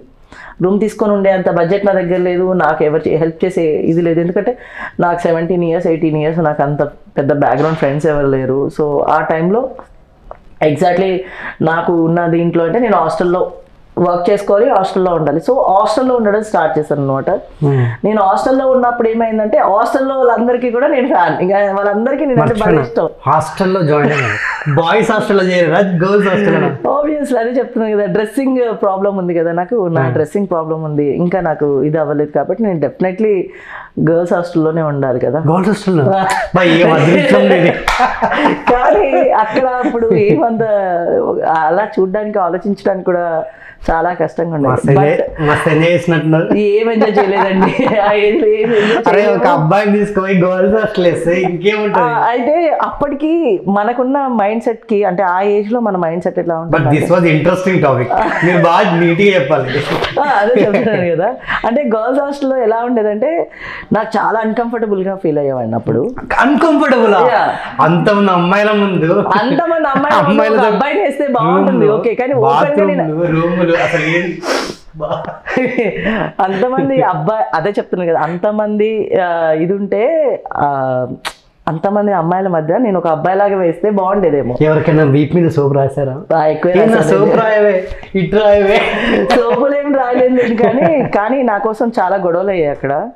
ఎలా అంటే నా రూమ్మేట్కి స్టార్టింగ్లోనే తెలుసు నేను ఇలా తను ఫుల్లీ ఎడ్యుకేటెడ్, తను నెల్లూరు, తను అక్కడ ఉండేది, చాలా మంచి జాబ్ పొజిషన్లో ఉండేది. సో తను నాకు మంచి ఫ్రెండ్ అయింది. యాక్చువల్లీ నేను ఒక 1 week 10 days వరకు అసలు ఈవెన్ తనకి హాయ్ కూడా చెప్పకపోతుండే. అంటే నేను అమ్మాయిలతో చాలా తక్కువ కమ్యూనికేషన్ ఉండేది నాకు. సో తనతో నాకు ఫ్రెండ్షిప్ స్టార్ట్ అయిన తర్వాత నేను ఇలా చెప్పాను అనమాట. సో నా క్యారెక్టర్ ఇది, నేను ఇలా ఉన్నాను అంటే నేను బాధపడేవాడిని అప్పుడు. నా గర్ల్ ఫ్రెండ్ అని ఇవన్నీ నాకు ఇంట్లో వాళ్ళు గుర్తొచ్చేవాళ్ళు, నాకు ఇంకా పర్సనల్ థింగ్స్ చాలా ఉన్నాయి కొన్ని, అవన్నిటి వల్ల నేను చాలా ఏడ్చేవాడిని. అప్పుడు ఏమైంది అసలు ఏంటి అని తనతో రెగ్యులర్గా మాట్లాడుతూ ఓపెన్ అప్ అయ్యాను అనమాట. సో నేను ఈ క్యారెక్టర్ నా క్యారెక్టర్ అనుకుంటాను. అంటే ఫస్ట్ కొంచెం ఎన్ని డేస్ తర్వాత ఈ డిస్కషన్ వచ్చింది? ఒక 15-20 డేస్ తర్వాత నేను జాయిన్ అయిన తర్వాత ఒక 1 month లోపు అనుకోండి. ఎంతమంది ఉంటారు హాస్టల్ రూమ్లో? హాస్టల్లో చాలా మంది ఉండేవాళ్ళు. room లో? మా రూమ్లో ఇద్దరమే. అంతే. అది నాకు ప్లస్. ఎందుకంటే నేను కొంచెం తను ఏంటంటే తను మార్నింగ్ వెళ్ళిపోయేది, 8కి వెళ్ళిపోయి నైట్ 9:30కి వచ్చేది ఆఫీస్ నుంచి. సో ఆ టైం నాకు చాలా కంఫర్టబుల్గా ఉండేది. ఓన్లీ సాటర్డే సండే మాత్రం తనని భరించాలి నా రూమ్లో, మిగతా టైం అంతా నేను సింగిల్గానే ఉండొచ్చు అనమాట. సో తనతో నాకు ఒక మంచి ఫ్రెండ్షిప్ స్టార్ట్ అయిన తర్వాత తను ఎలా అంటే వాళ్ళ బాయ్ ఫ్రెండ్ ఉండేవాడు, తను లండన్లో ఉండేవాడు. సో వాళ్ళు అంటే బాయ్ ఫ్రెండ్ కాదు, ఇప్పుడు మ్యారేజ్ ఇద్దరే చేసుకున్నారు ఇప్పుడు కూడా. సో తను నన్ను అర్థం చేసుకొని వాళ్ళ బాయ్ ఫ్రెండ్కి కూడా పరిచయం చేయించిన తర్వాత మేమిద్దరం రెగ్యులర్గా ఎక్కడికి వెళ్ళినా, మూవీస్కి వెళ్ళినా, తినడానికి వెళ్ళినా, ఎక్కడికి వెళ్ళినా ఇద్దరం వెళ్ళేవాళ్ళం. సో దాని తర్వాత స్టార్ట్ అయింది న్యూ ఇయర్ అనుకుంటా. న్యూ ఇయర్ ఒక బిఫోర్ ఉందన్నప్పుడు అందరు కొంచెం మెల్లమెల్లగా ఫ్రెండ్స్ అవ్వడం. నేను ఎక్కువ పాటలు వినడం బాగా వింటాను. నా దగ్గర చిన్న బ్లూటూత్ ఉండేది, ఎప్పుడు క్యారీ చేస్తే ఇప్పటికీ ఉంటుంది, ఏదో ఒక బ్లూటూత్ నా దగ్గర ఉంటుంది. సో అది పెట్టి పాటలు ప్లే చేస్తూ ఉంటే ఫస్ట్లో అందరు ఇరిటేట్ అయ్యేవాళ్ళు, తర్వాత క్లోజ్ అయ్యారు అనమాట అందరు అమ్మాయిలంతా. సో నాకప్పుడు నేను బిజినెస్ చేస్తుండే అంటే అండ్ వర్క్ కూడా చేస్తున్నాను అనమాట. అలా కొంచెం డబ్బులు కూడా ఎక్కువ ఉండేది. సో నేను వాళ్ళకి పార్టీస్ అని తినడానికని అవన్నీ. తను తప్ప మిగతా అమ్మాయిలకి ఎవరికి తెలియదు? ఎవరికి తెలీదు. కానీ నేను అప్పుడు హాస్టల్లో ఉన్నప్పుడు నాకు అందరికి తెలియడం అలా కాకుండా కూడా అందరూ నన్ను ఇష్టపడడం స్టార్ట్ చేశారు. మాకు తెలిస్తే మిమ్మల్ని వాయిస్తారు, ఇంకేముంటుంది. తెలియడం నా జెండర్ గురించి తెలియడం అది వేరు, కానీ నేను ఇలా అంటే బిహేవియర్ అందరికి చాలా నచ్చేది అనమాట. నా కేరింగ్ నచ్చేది, నాతో మాట్లాడడం నచ్చేది. అసలు ఎలా అంటే సాయంత్రం నేను కాలేజెస్ నుంచి అందరూ ఇంజనీరింగ్ చదివే వాళ్ళు వాళ్ళు ఉండేవాళ్ళు. సో వాళ్ళందరూ సాయంత్రం రాగానే ఎక్కడ అని నా కోసం ఎతికేవాళ్ళు అనమాట. అంత ఇదిగా ఉండేది నేనంటే. సో దెన్ తర్వాత కొంచెం నేను ఈ హాస్టల్లో ఇబ్బంది అవుతుంది, నా కోసం ఒక అమ్మాయి నువ్వు వాళ్ళతో మాట్లాడద్దు ఫీవర్ తెచ్చుకోవడం, జ్వరాలు తెచ్చుకోవడం స్టార్ట్ అయ్యి నేను తర్వాత వేరే పెయిన్ గెస్ట్గా వేరే దగ్గరికి వెళ్ళిపోయాను. సో హాస్టల్లో జరిగిన మిరాకిల్స్ నాకు కొన్ని షేర్ చేసుకోవాలి. హాస్టల్లో ఏం జరగలేదండి, ఎందుకంటే నేను చాలా భయపడేవాడిని అప్పుడు. ఎందుకంటే ఒక అబ్బాయి ఒక అమ్మాయిని టచ్ చేస్తున్నారంటేనే చాలా తప్పు ఇదిగా ఇష్యూస్ జరుగుతాయి. అండ్ నాకు ఇప్పుడే కాదు, ముందు నుంచి కూడా అమ్మాయిలంటే చాలా మంచి రెస్పెక్ట్ ఉంది. ఈవెన్ నేను మా కమ్యూనిటీలో ట్రాన్స్ ఉమెన్స్తో కూడా నేను చాలా తిరుగుతాను. వాళ్ళకి కూడా నేను చాలా ఎప్పుడు కూడా ఒక నోట్ల నుంచి ఒక మాట తీయను, నేను వాళ్ళకి చాలా రెస్పెక్ట్ ఇస్తాను. సో నాకు ఆడవాళ్ళు అంటే చాలా మంచి రెస్పెక్ట్ ఉంది. సో ఎప్పుడు వాళ్ళని ఏదో నేను కానీ వాళ్ళు నన్ను అట్రాక్ట్ అవుతున్నారు అన్నప్పుడు మాత్రం కొంచెం అడ్వాంటేజ్ ఏమైనా చేద్దామా అని అనుకునేవాడిని. బట్ అవి కొన్నిసార్లు ఇంకా అలా కంట్రోల్ చేసుకొని, ఎందుకంటే మనం ఓపెన్ అయినా కూడా ఆపోజిట్ వాళ్ళు మనతో ఎలా ఉంటారో, లేకపోతే అరవచ్చు, తిట్టొచ్చు, కొట్టొచ్చు, లేకపోతే నాలాంటి వాళ్ళు ఎంతమంది ఉన్నారో కూడా నాకు తెలియదు. కానీ నా గురించి బయట పడిపోతుందేమో అనే భయం మాత్రం ఉండేది నాకు ఆ టైంలో. అంతే. ఓకే, ఎన్ని మంత్స్ ఉన్నారు హాస్టల్లో? అయితే ఆ హాస్టల్లో ఆల్మోస్ట్ 4 months ఉన్నాను. ఆ తర్వాత పీజీలోకి వచ్చేసాను. పీజీలో నుంచి యాక్చువల్లీ చెప్పాను కదా, హాస్టల్లో ఉన్నప్పుడు నేను ఒకసారి ఇంటికి వెళ్ళాను అనమాట. మధ్యలో మా ఇద్దరికి ఎందుకు బ్రేకప్ అయిందని చెప్తాను. సో నా గర్ల్ ఫ్రెండ్తో మాట్లాడుతూ ఉన్నాను. చిన్న ఫోన్స్ అప్పుడు, అన్ని చిన్న ఫోన్స్, అందరికి SMS మెసేజెసే వచ్చాయి కదా. సో హాస్టల్లో ఒక అమ్మాయి నన్ను చాలా ఇష్టపడిపోయేది అనమాట. చాలా అంటే సెకండా తనేనా? ఒక అమ్మాయి హాస్టల్లో, ఒక అమ్మాయి. ఇంకా అప్పటికి నాకు ఫస్ట్ వన్తో కంటిన్యూషన్ అవుతుంది. నన్ను ఇష్టపడి, నేను మాత్రం ఇష్టపడలేదు. అంటే ఫ్రెండ్గా నాకు ఇష్టం. సో తనతో కొన్ని ప్రెషర్స్ వచ్చాయి నాకు, అందుకే నేను హాస్టల్ కూడా ఖాళీ చేయాల్సి వచ్చింది. సో తను నన్ను చాలా ఇష్టపడిపోయేది, నాకు మెసేజెస్ చేయడము, నువ్వు నాతో మాట్లాడవా, లవ్ యూ, మిస్ యూ, అవన్నీ మెసేజెస్ ఉండేవన్నమాట. నేనేమో తనని హర్ట్ చేయడం ఇష్టం లేక లవ్ యూ రా, వచ్చేస్తాలే, కలుస్తాలే అని మెసేజెస్ ఉండేవి. సో ఏమైందంటే నేను మా ఇంటికి వచ్చాను. మా ఇంటికి వచ్చినప్పుడు నా ఏజ్ మీకు ఒక 20 లోపే ఉంటాను నేను అప్పటికి. సో ఇంటికి వచ్చాను, నేను నా గర్ల్ ఫ్రెండ్తో మాట్లాడుతున్నాను. అప్పుడు కరెక్ట్గా మళ్ళీ I love you, miss you, నువ్వు ఇలా చేయకు అని చెప్పి పెద్ద మెసేజ్ వచ్చింది నాకు. అది నా గర్ల్ ఫ్రెండ్ చేతిలో ఆ ఫోన్ ఉంది. అప్పుడు ఓపెన్ చేసిన తను, ఓపెన్ చేసి నా ఇన్బాక్స్ మెసేజెస్ అన్నీ చూసి అండ్ నేను సెండ్ చేసిన మెసేజెస్ అన్నీ కూడా చూసింది.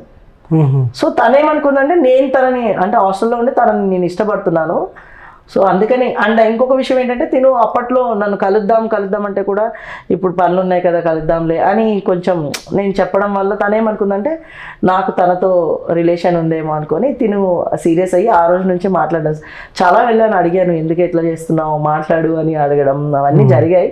బట్ తను వదిలేసుకుంది అండ్ తన మ్యారేజ్ ఇప్పుడు ఇద్దరు కిడ్స్. కాంటాక్ట్లో ఉందా? కాంటాక్ట్లో ఉందంటే just hi and bye. But నేను ఇంటికి వెళ్ళిన తన ఇంటికి వచ్చిన ఇద్దరం వెయిట్ చేస్తాను తనని నేను చూడాలని. అలా ఫెస్టివల్స్కి ఇంటికి వస్తారు కదా, సో అలా వెయిట్ చేస్తూ ఉంటాను చూడాలి. ఫీలింగ్ ఇంకా ఇద్దరికి ఉంది అలాగని? నాకైతే ఉంది, మరి తనకైతే నాకు తెలియదు. నాకైతే అంటే first love is best love and forever we don't forget కదా, సో అది మాత్రం ఉంది. But okay. So paying guest అక్కడ ఎట్లా మరి? అక్కడ కూడా అమ్మాయిలు పేయింగ్ గెస్ట్ లో చెప్పాను కదా, నా దగ్గరికి అప్పుడు అమౌంట్ ప్రాబ్లం ఇష్యూ ఏమి ఉండేది కాదు. అంటే స్టార్టింగ్ లోనే నేను ఫేస్ చేశాను ప్రాబ్లమ్స్ అన్ని. నా ఇంటి నుంచి బయటకు వచ్చేటప్పుడు చాలా ఫేస్ చేశాను, కానీ తర్వాత అంటే అది కూడా అమ్మాయిలేనా పేయింగ్ గెస్ట్? పేయింగ్ గెస్ట్ కూడా అమ్మాయిలదే. కానీ అక్కడ అసలు ఎలా ఉండే అంటే నేను నా సపరేట్ రూమ్, అప్పట్లో 6,000 సపరేట్ రూమ్. అప్పుడు ఓన్లీ ఫీజే 2,500, నా సపరేట్ రూమ్కి 6,000. వంట అసలు నేను తినకపోతే కూడా ఆంటీ తీసుకొచ్చి. ఇంకోటి ఏంటంటే మా హాస్టల్ ఎంట్రీ అవ్వగానే ఫస్ట్ రూమ్ నాదే అనమాట. ఇంక నేను అవతల ఏం జరుగుతుంది ఎవరు ఉన్నారని కూడా తెలుసుకునేంత టైం కూడా తీసుకునేవాడిని కాదు. సో హాస్టల్ వాళ్ళకి తెలిసిందా మీరు అమ్మాయి కాదు అబ్బాయి అని? లేదు, తెలియలేదు. అసలు ఖాళీ చేశారు తెలియదు అసలు. ఎందుకంటే నేను పీజీలో జస్ట్ ఒక 3-4 months ఉన్నాను. మళ్ళీ దాన్ని ఇమీడియట్లీ ఎందుకంటే నేను అన్కంఫర్టబుల్గా ఫీల్ అవ్వడం స్టార్ట్ అయిపోయింది నాకు. ఈ అమ్మాయిల మధ్యలో నేనేంటి ఉండడము, ఎందుకు ఇలా ఉండడం. అంటే నాకు ఎడ్యుకేషన్ లేదు. ఓన్లీ నేను ఈవెన్ నా చదువు మొత్తం మర్చిపోయాను, నాకు వాళ్ళు కూడా మర్చిపోయాను. అలాంటి సిచ్యువేషన్కి వచ్చేసాను అన్నమాట ఈ ప్రెజర్స్ వల్ల, ఈ థింగ్స్ వల్ల. సో నేను పీజీలో ఉన్న తర్వాత నేను రియలైజ్ అవుతూ వచ్చాను ఎందుకు ఇలా ఉంటున్నాను, అమ్మాయిలందరితో నేనేంటి అట్లా అనుకొని. అదే అమౌంట్ దగ్గరలో రూమ్ దొరుకుతుంది అంటే నేను ఇంకొక ఫ్రెండ్, నాకు అర్థం చేసుకుని అండర్స్టాండింగ్ ఉన్న ఒక ఫ్రెండ్ పరిచయం అయింది. స్టిల్ నాకు వాళ్ళ ఫ్యామిలీ అందరికీ తెలుసు నేను ఇలా మారానని. నాకు ఒక ఫ్రెండ్ పరిచయం అయింది హాస్టల్లోనే. వాళ్ళందరికీ తెలుసు, అమ్మాయికి అండ్ వాళ్ళ సిస్టర్కి ముందు నుంచి తెలుసు నేను ఇలా చేంజ్ అవుతూ వచ్చాను అని ముందు నుంచి తెలుసు. సో అందులో ఆమె అయితే చాలా నన్ను అర్థం చేసుకొని వాళ్ళ ఇళ్ళలో ఎలా అంటే అప్పట్లో ఇప్పుడు అబ్బాయిగా మారానని తెలుసు. 2017 వరకు కూడా తనకి పెళ్లి అవ్వక ముందు వరకు కూడా నన్ను కూడా వాళ్ళ ఇంట్లో ఒక ఆడపిల్లలాగా చూసుకునేవాళ్ళు. ఏం కావాలన్నా నేనైతే 15 days 10 days వెళ్ళిపోయి అక్కడే ఉండేవాడిని. ఇప్పటికీ నేను అక్కడికి వెళ్ళట్లేదని వాళ్ళ కోపం. ఇప్పటికీ వీక్లీ వన్స్ లేకపోతే మంత్లీ వన్స్ ఎప్పుడో ఒకసారి పిలుస్తూనే ఉంటారు, రావట్లేదు ఎందుకు, రావచ్చు కదా అని. బట్ నేను వెళ్ళట్లేదు, అంత నన్ను ప్రేమగా చూసుకుంటారు వాళ్ళు. సో మీరు ఇంట్లో నుంచి అంటే పారిపోయి వచ్చిన టైం ఏంటది? ఇప్పుడు 2007లో నాకు స్టార్ట్ అయింది ఫస్ట్ ఇష్యూస్. నాకు ఫోర్స్ఫుల్లీ మ్యారేజ్ గురించి స్టార్ట్ అయింది. మ్యారేజ్ ఎంత ఏజ్ ఉన్నప్పుడు? నాకు అప్పుడు 16-17 years ఓల్డ్. అప్పటికే మ్యారేజ్ స్టార్ట్ అయిపోయింది? మాకు తొందరగా చేస్తారు మా దాంట్లో. నాకు ఆ ఇష్యూస్ స్టార్ట్ చేయడమే, నేను ఇవన్నీ బేర్ చేయలేను, నాకు ఇవంతా వద్దు, నేను ఉండను అని చెప్పి ఇంటి నుంచి రన్ అవ్వడం జరిగింది. సో అంటే మీరు ఇంట్లో ఉన్నప్పుడు అంటే మీ పేరెంట్స్కి అంటే మీరు గర్ల్ కాదు బాయ్ అని వాళ్ళు తెలిసిపోయిందా, అర్థమైపోయిందా? మా డాడీకి తెలుసో తెలీదు, బట్ నేను చిన్నప్పటి నుంచి అట్రాక్టెడ్ డిఫరెంట్ కైండ్ ఆఫ్ అని చెప్పి మా అమ్మమ్మకి అండ్ మా అమ్మకి తెలుసు. సో మెంటాలిటీ అమ్మాయి కదా అదేదో అంటారు చూడండి, కన్న వాళ్ళకి ఖచ్చితంగా మనం ఏంటనేది తెలుస్తుంది కదా, మనం ఎలా. ఏ రోజు కూడా మీరు మీ కన్న తల్లితో చెప్పుకోలేదా ఇట్లా మీ జెండర్ ప్రాబ్లం? చెప్పుకోలేదు, బట్ వాళ్ళకి తెలుసు. ఇంట్లో వాళ్ళందరికీ తెలుసు నేనేంటి, నా సెక్షువాలిటీ ఏంటి, నేను ఎలా ఫీల్ అవుతాను, నా జెండర్ ఏంటి, యాక్చువల్లీ జెండర్గా నేను ఎలా ఫీల్ అవుతాను అనేది వాళ్ళందరికీ తెలుసు. బట్ వాళ్ళు ఎప్పుడు యాక్సెప్ట్ చేయలేదు. సో యాక్సెప్ట్ చేయలేదు. అండ్ 2007-8లో నేను ఇంటి నుంచి మొత్తం బయటకు వచ్చేసాను.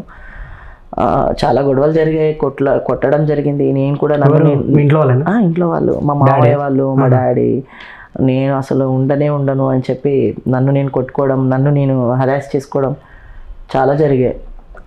అవన్నీ చేసుకొని ఇంట్లో వాళ్ళు అసలు నన్ను, మా డాడీ నువ్వు ఇంట్లో ఇంటికి అడుగు పెడితే నేను చంపేస్తాను, లేదంటే నేను చనిపోతాను అనే చాలా ఇష్యూస్ జరిగాయి. చాలా పెద్ద మీరు వెళ్ళిపోయాక జరిగినాయి, ఇంట్లో ఉన్నప్పుడే జరిగినాయి? ఇంట్లో ఉన్నప్పుడు ఈ మ్యారేజ్ అప్పుడు కొన్ని ఇష్యూస్ జరిగాయి. తర్వాత నేను ఇంట్లో నుంచి బయటకు వచ్చేసాను. ఇంట్లో నుంచి బయటకు వచ్చేసిన తర్వాత అసలు ఎలా అంటే నన్ను ఇంటికి అలౌ కూడా చేసేవాడు కదా మా డాడీ. బట్ ఎక్కడ ఉన్నారు మీరు ఇంట్లో నుంచి బయటకు వచ్చి? ఫస్ట్ ఇంట్లో నుంచి బయటకు వచ్చిన వెంటనే నాకు అసలు దారి లేదు, నా దగ్గర అసలు ఏమీ అమౌంట్ లేదు, నేను జీరో. చెప్పాను కదా, నా girl friend she is helped me. ఆ టైంలో వచ్చేసిన తర్వాత నాకు ఒక ఏం తెలియదు, ఎక్కడికి వెళ్ళాలో కూడా తెలియదు. ఎవరైతే నా గర్ల్ ఫ్రెండ్ అని చెప్పానో వాళ్ళ తమ్ముడు నాకు హెల్ప్ చేసేవాడు అనమాట. వాడిని తీసుకొని నేను మన యాదగిరిగుట్ట వెళ్ళిపోయాను. యాదగిరిగుట్టకి వెళ్ళిపోయి నాకు అసలు ఎక్కడ ఉండాలో కూడా తెలియదు, యాదగిరిగుట్టలో ఎక్కడ ఉండాలో కూడా తెలియదు. అప్పుడు వాడు అక్కడికి వచ్చి వాడు నాతో ఉన్నాడని తెలుస్తుందని చెప్పి వాడు ఏం చేశాడంటే, అక్క, అప్పట్లో నా అక్క అనేవాడు కదా, సో ఇక్కడ ఇట్లా మాకు వెళ్తూ దారిలోనే ఆటోలో ఒక ముసలామె పరిచయం అయ్యారు. అప్పటికే నేను ఏడుస్తూ ఉన్నాను, అవంతా వాళ్ళు చూస్తున్నారు అనమాట. సో వాళ్ళు ఏం చేశారంటే, మా ఇంట్లో పడుకో, నీకు పొద్దున్న ఏమైనా పని ఉంటే వెళ్ళు అని చెప్పారు. అంటే డబ్బులు తీసుకొని ఒట్టి ఏం కాదు అని చెప్పి అక్కడికి వెళ్ళి నేను పడుకుని ఆ రోజు అక్కడే ఉండి 2 days వాళ్ళ ఇంట్లోనే ఉండి వాళ్ళకి 500 అడిగారు. ఆ ఏరియాలో మొత్తం లోపల ఉంటారు కదా సైడ్స్లో, వాళ్ళు కొంచెం అలౌ చేసి పడుకోవడానికి దీనికి ఇచ్చే. అక్కడే 2 days ఉన్నాను నేను. ఆ 2 days ఉన్న తర్వాత నేను మళ్ళీ బయటకు వచ్చాను అనమాట. అప్పట్లో ఇప్పుడు అంటే ఎవరెక్కడ ఉన్నారో తెలుసుకోవడం పెద్ద ఈజీ అయిపోయేది, అప్పట్లో కష్టమే కదా. సో నాకు అది అయిపోయిన తర్వాత నేను సడన్గా బయటకు వచ్చి నాకు తెలిసిన కాలనీలో ఉన్న ఫ్రెండ్స్ కొంతమంది హెల్ప్ తీసుకొని ఏం చేశానంటే, నా స్కూల్మేట్స్ ఫ్రెండ్స్ ఎవరైతే ఉన్నారో వాళ్ళు చదువుతూ ఉంటారు కదా, అండ్ నేను జాబ్ చేసే దగ్గర కొంతమంది తెలిసిన ఫ్రెండ్స్ ఉన్నారు. అంటే జాబ్ ఆఫీస్లో ఫ్రెండ్స్ కాదు, బయట నేను బస్లో వెళ్తుంటే నాకు ఫ్రెండ్స్ అయిన వాళ్ళు ఇలా ఫ్రెండ్స్ ఉంటారు కదా. సో అలా కొంతమందితో ఫ్రెండ్షిప్స్ ఉండే. సో వాళ్ళ ఇంట్లో అక్కడ 10 రోజులు ఇక్కడ 10 రోజులు అలా ఒక 3 months ఉన్నాను. ఆ తర్వాత నేను జాబ్ ఎక్కడైతే చేశానో అక్కడ మళ్ళీ జాయిన్ అవుతాను, ప్లీజ్ ఎవరికి నా ఇన్ఫర్మేషన్ చెప్పకండి అని చెప్పి అక్కడ జాయిన్ అవ్వడం. 7,000 శాలరీ వచ్చేది నాకు. అక్కడ జాయిన్ అవ్వడం సరిపోయేది కాకపోతే ఎలా అంటే ఎక్కడ ఉండాలో తెలియదు. సో తర్వాత ఏమైందంటే, నేను వీళ్ళింట్లో వాళ్ళు ఉంటున్నాను. మా ఫ్రెండ్ ఒక అతను హైదర్ అని చెప్పి ఒక ఫ్రెండ్ ఉండేవాడు. ఇప్పటికీ నేను ఎప్పుడే హెల్ప్ అడిగినా ఏదడిగినా కూడా ఆగకుండా నాకు సపోర్ట్ నేను ఉన్నాను రా అని చెప్పి చేస్తాడు. అతనికి నా గురించి టోటల్గా తెలుసు. ఎలా అంటే నా అర్థం అనుకోవచ్చు, నా అర్థం అని చెప్పిన ఇప్పుడు గ్యాప్ వచ్చింది, నేను ఆ ఏరియా వదిలేసి వచ్చాను, కానీ నా అర్థం అని చెప్పొచ్చు. నా గురించి A to Z ఎవరికి తెలుసు అంటే తనకే తెలుసు. నేను ఓపెన్గా చెప్పుకునే ప్రతి ఒక్క విషయం తనకి తెలుసు. సో నేను కాంటాక్ట్ అయ్యాను, మళ్ళీ కాంటాక్ట్ అయ్యి ఇలా ఉన్నాను అంటే, తనకి ఎక్కడ మన బండ్లగూడలో రాజగురు కల్ప ఇల్లు ఉంటాయి, అందులో ఒక ఇల్లు ఉండేదన్నమాట. 500 రెంట్ అప్పట్లో 1000 రూపాయలు రెంట్లు. నేనేమో నాకు 500 కూడా అసలు డబ్బులు వద్దు, నువ్వు అక్కడ ఉండు అని చెప్పి తనే ఒక 500 నాకు ఇచ్చి, అంటే నేను ఇంకా అప్పటికి జాబ్ జాయిన్ అవ్వలేదు, నాకు డబ్బులు ఇచ్చి ఆ రూమ్లో ఒక చిన్న ఫ్యాన్ పెట్టించి ఇక్కడ ఉండరాను అని చెప్పి అక్కడ వదిలేస్తే, ఆ తర్వాత నేను బయటికి రావడానికి ఏం చేయాలి అని చెప్పి మెల్లిమెల్లిగా అన్నీ స్టార్ట్ చేశాను. నాకు తినడానికి కూడా ఉండేది కాదు, చెప్పడానికి రాదు, అడగడానికి లేదు. అలాంటి సిచ్యువేషన్స్లో నేను అక్కడ ఎన్ని రోజులు అట్లా ఫుడ్ లేకుండా ఆల్మోస్ట్ నేను ఒక 2 months వరకు ఉన్నానండి. ఎందుకంటే ఫ్రెండ్స్ వాళ్ళ ఇంట్లో ఉన్నా కూడా మనం కంఫర్టబుల్గా తినలేం. మధ్యాహ్నం లేదనుకోలే, నేను ఎలా అంటే జాబ్ అనో లేకపోతే ఏదో పని అనో పొద్దున్న వచ్చేస్తుండే తినకుండా, మధ్యాహ్నం కూడా తినకుండా, మళ్ళీ రాత్రి తినాలి కదా ఆకలిస్తుందని నేను రాత్రికి వెళ్ళి తినేవాడిని అనమాట. సో అలా చాలా రోజులు 2 months వరకు. అండ్ తర్వాత నాకు నా జాబు ఇది స్టార్ట్ అయింది కాబట్టి నాకు ఎప్పుడు, అండ్ తర్వాత నేను జాబ్ చేయడం స్టార్ట్ చేసిన తర్వాత నాకు అంత లాంగ్ అక్కడ నాకు ఒక చైన్ స్నాచింగ్ జరిగింది అనమాట. నా మెడలో మంచి గోల్డ్ చైన్ ఉండేది, ఆ చైన్ స్నాచ్ జరిగింది. వాళ్ళు నన్ను తర్వాత పోలీస్ కంప్లైంట్ ఇస్తాను అని చెప్పి చేస్తే, నాకు అంటే నన్ను చంపుదామనే దాకా వచ్చింది ఆ గొడవ. అప్పుడు అదేంటి చైన్ స్నాచింగ్ చేసేవాళ్ళు నన్ను ఇట్లా మెడ మీద కత్తి పెట్టి, ఆ ఏరియా ఇప్పుడు మల్లాపూర్ లోయర్లో మా ఆఫీస్ ఉండేది. ఇక్కడ నుంచి అక్కడ నడవాలి, ఒకసారి బస్ దొరకకపోతే నడవాల్సి వస్తుంది. ఆ ఏరియాలో చాలా జంగల్లా ఉంటుంది అక్కడ. సో ఆ ఏరియా నుంచి వచ్చేటప్పుడు ఇలా మెడ వాళ్ళు ఎన్ని రోజుల నుంచి అబ్జర్వ్ చేశారో కూడా తెలియదు. ఆల్మోస్ట్ నాది 1.5 తులాస్ చైన్ ఉండేది. సో వాళ్ళు నా మెడ మీద పెట్టి చేశారన్నమాట. ఆ తర్వాత నేను ఇంకా అక్కడ కంఫర్టబుల్గా లేదని ఇంకా ఆఫీస్ ఆపేసి నేను కొన్ని రోజులు ఉన్నాను. నా ఫ్రెండ్కి ఏదైనా పని ఉంటే చూడు అని నా ఫ్రెండ్కి చెప్పా. సో అప్పుడు నా ఫ్రెండ్కి రెస్టారెంట్ ఉందన్నమాట. ఆ రెస్టారెంట్లో సరే నా దగ్గర అయితే జాబ్ ఏం లేదు, కానీ షాప్లో ఇట్లా కౌంటర్ మీద లేకపోతే ఇది చేయు, నీకు ఇంత డబ్బులు ఇట్లా రోజుకి 200-300 ఇస్తానని అప్పుడు స్టార్ట్ చేయించారనమాట. సో అలా నేను ఆ వర్క్లో అండ్ నేను సొంతగా పెట్టుకునే దాకా స్టేజ్ వరకు కూడా అప్పుడు వచ్చాను. అంతా కూడా అలా బాగా నడిచేది. సో అతను నాకు చాలా హెల్ప్ చేశాడు, నేను కష్టాల్లో ఉన్న మా ఫ్యామిలీ వాళ్ళు. కాకపోతే అతను నా ఫ్రెండ్ అయిన తర్వాత చాలామంది ఏమనుకున్నారంటే, వీడితో లేచిపోయి లేచిపోయి వెళ్ళిపోయింది అనే థాట్లో వాళ్ళు ఉండే. కానీ విషయం ఏంటంటే వాడు నేను బెస్ట్ ఫ్రెండ్స్, చాలా మంచి ఫ్రెండ్స్, చెప్పాను కదా నా అర్థం అని చెప్పొచ్చు. కానీ ఎప్పుడు కూడా నాతో అసలు వాడు నన్ను ఏ కేటగిరీలో కూడా నన్ను అలా చూసేవాడు కాదు, అసలు ఒక అమ్మాయిలాగా చూసేవాడు కాదు. ఇద్దరం కలిసి ఒకే అమ్మాయికి లైన్ వేసేవాళ్ళం, అది బాగుంది కదరా ఇట్లా అనుకొని మాట్లాడుకునే వాళ్ళం. కానీ ఎప్పుడు తన దగ్గర నుంచి నేను నువ్వు ఇట్లా అమ్మాయివి అనే ఒక ఇది నేను ఫేస్ చేయలేదు. అందుకే నాకు ఎప్పటికీ తను మంచి ఫ్రెండ్గానే ఉంటాడు. మంచి నా బెస్ట్ ఫ్రెండ్ ఎవరంటే నేను ఓపెన్గా చెప్తా, హైదర్ అని చెప్తా. మీరు ఎక్కడికి లైక్ యాదగిరిగుట్ట ఆ స్టోరీ దగ్గర, సో అక్కడ మీ అంటే బాయ్ ఫ్రెండ్ వల్ల తమ్ముడు హెల్ప్ చేశారన్నారు. లేదు గర్ల్ ఫ్రెండ్ సారీ మీ గర్ల్ ఫ్రెండ్ సరే మీ గర్ల్ ఫ్రెండ్ వల్ల తమ్ముడు హెల్ప్ చేశారు. సో దాని తర్వాత తను ఏంటి ఎక్కడికి ఫిట్ అయింది మీకు అసలు? మళ్ళీ తన గురించి ఎక్కడ ప్రస్తావన? సో తను ఆల్వేస్ తనతో ఉండేది, బట్ తను కూడా డిగ్రీ కంప్లీట్ అయిన స్టూడెంట్, అంతే జాబ్స్ చేయించాలి అనే అంత ఇది లేకుండే. సో అసలు ఎక్కడ మీరు పుట్టి పెరిగింది? నేను పుట్టింది శ్రీకాకుళం అండ్ పెరిగింది నా 10 years 9 years ఓల్డ్ వరకు కూడా నేను శ్రీకాకుళంలోనే ఉన్నాను. సడన్ గా యాదగిరిగుట్ట ఎట్లా వచ్చింది? అదే అర్థం కాలేదు నాకు. అదే చెప్తున్నాను, నేను అదే చెప్పాను కదా, నేను నా 10 years వరకు కూడా నేను అక్కడే ఉన్నాను, ఇక్కడ శ్రీకాకుళంలో ఉన్నాను. మా తాతయ్య గారు చనిపోయిన తర్వాత నేను హైదరాబాద్కి వచ్చాను. అదే చెప్పాను, మా డాడీ వాళ్ళకి నాకు కమ్యూనికేషన్ లేదు, నేను వేరే దగ్గర పెరిగాను అని. సో అప్పుడు మా డాడీ వాళ్ళంతా ECILలో ఉంటారు. సో నేను అక్కడ 2000లో వచ్చాను. సో అప్పటి నుంచి నా జర్నీ అంతా కూడా హైదరాబాద్లోనే స్టార్ట్ అయింది, మొత్తం ఇంకా హైదరాబాద్. సో నాకు అవగాహన లేని లైఫ్ అంతా ఊర్లో జరిగింది. నాకు ఎప్పుడైతే నా గురించి ఏమైతే తెలుస్తుందో నేనేంటి అని అవుతుందో మొత్తం అంతా హైదరాబాద్. ఓకే, మీరు కంప్లీట్గా ఒక అమ్మాయిలాగా ఉన్న మీ రూపాన్ని కంప్లీట్ ఇప్పుడు యాజ్ ఇట్ ఈజ్గా ఒక అబ్బాయి ఎలా ఉంటాడో యాజ్ ఇట్ ఈజ్గా అబ్బాయిలా మారిపోయారు మీరు. అవును, కంప్లీట్.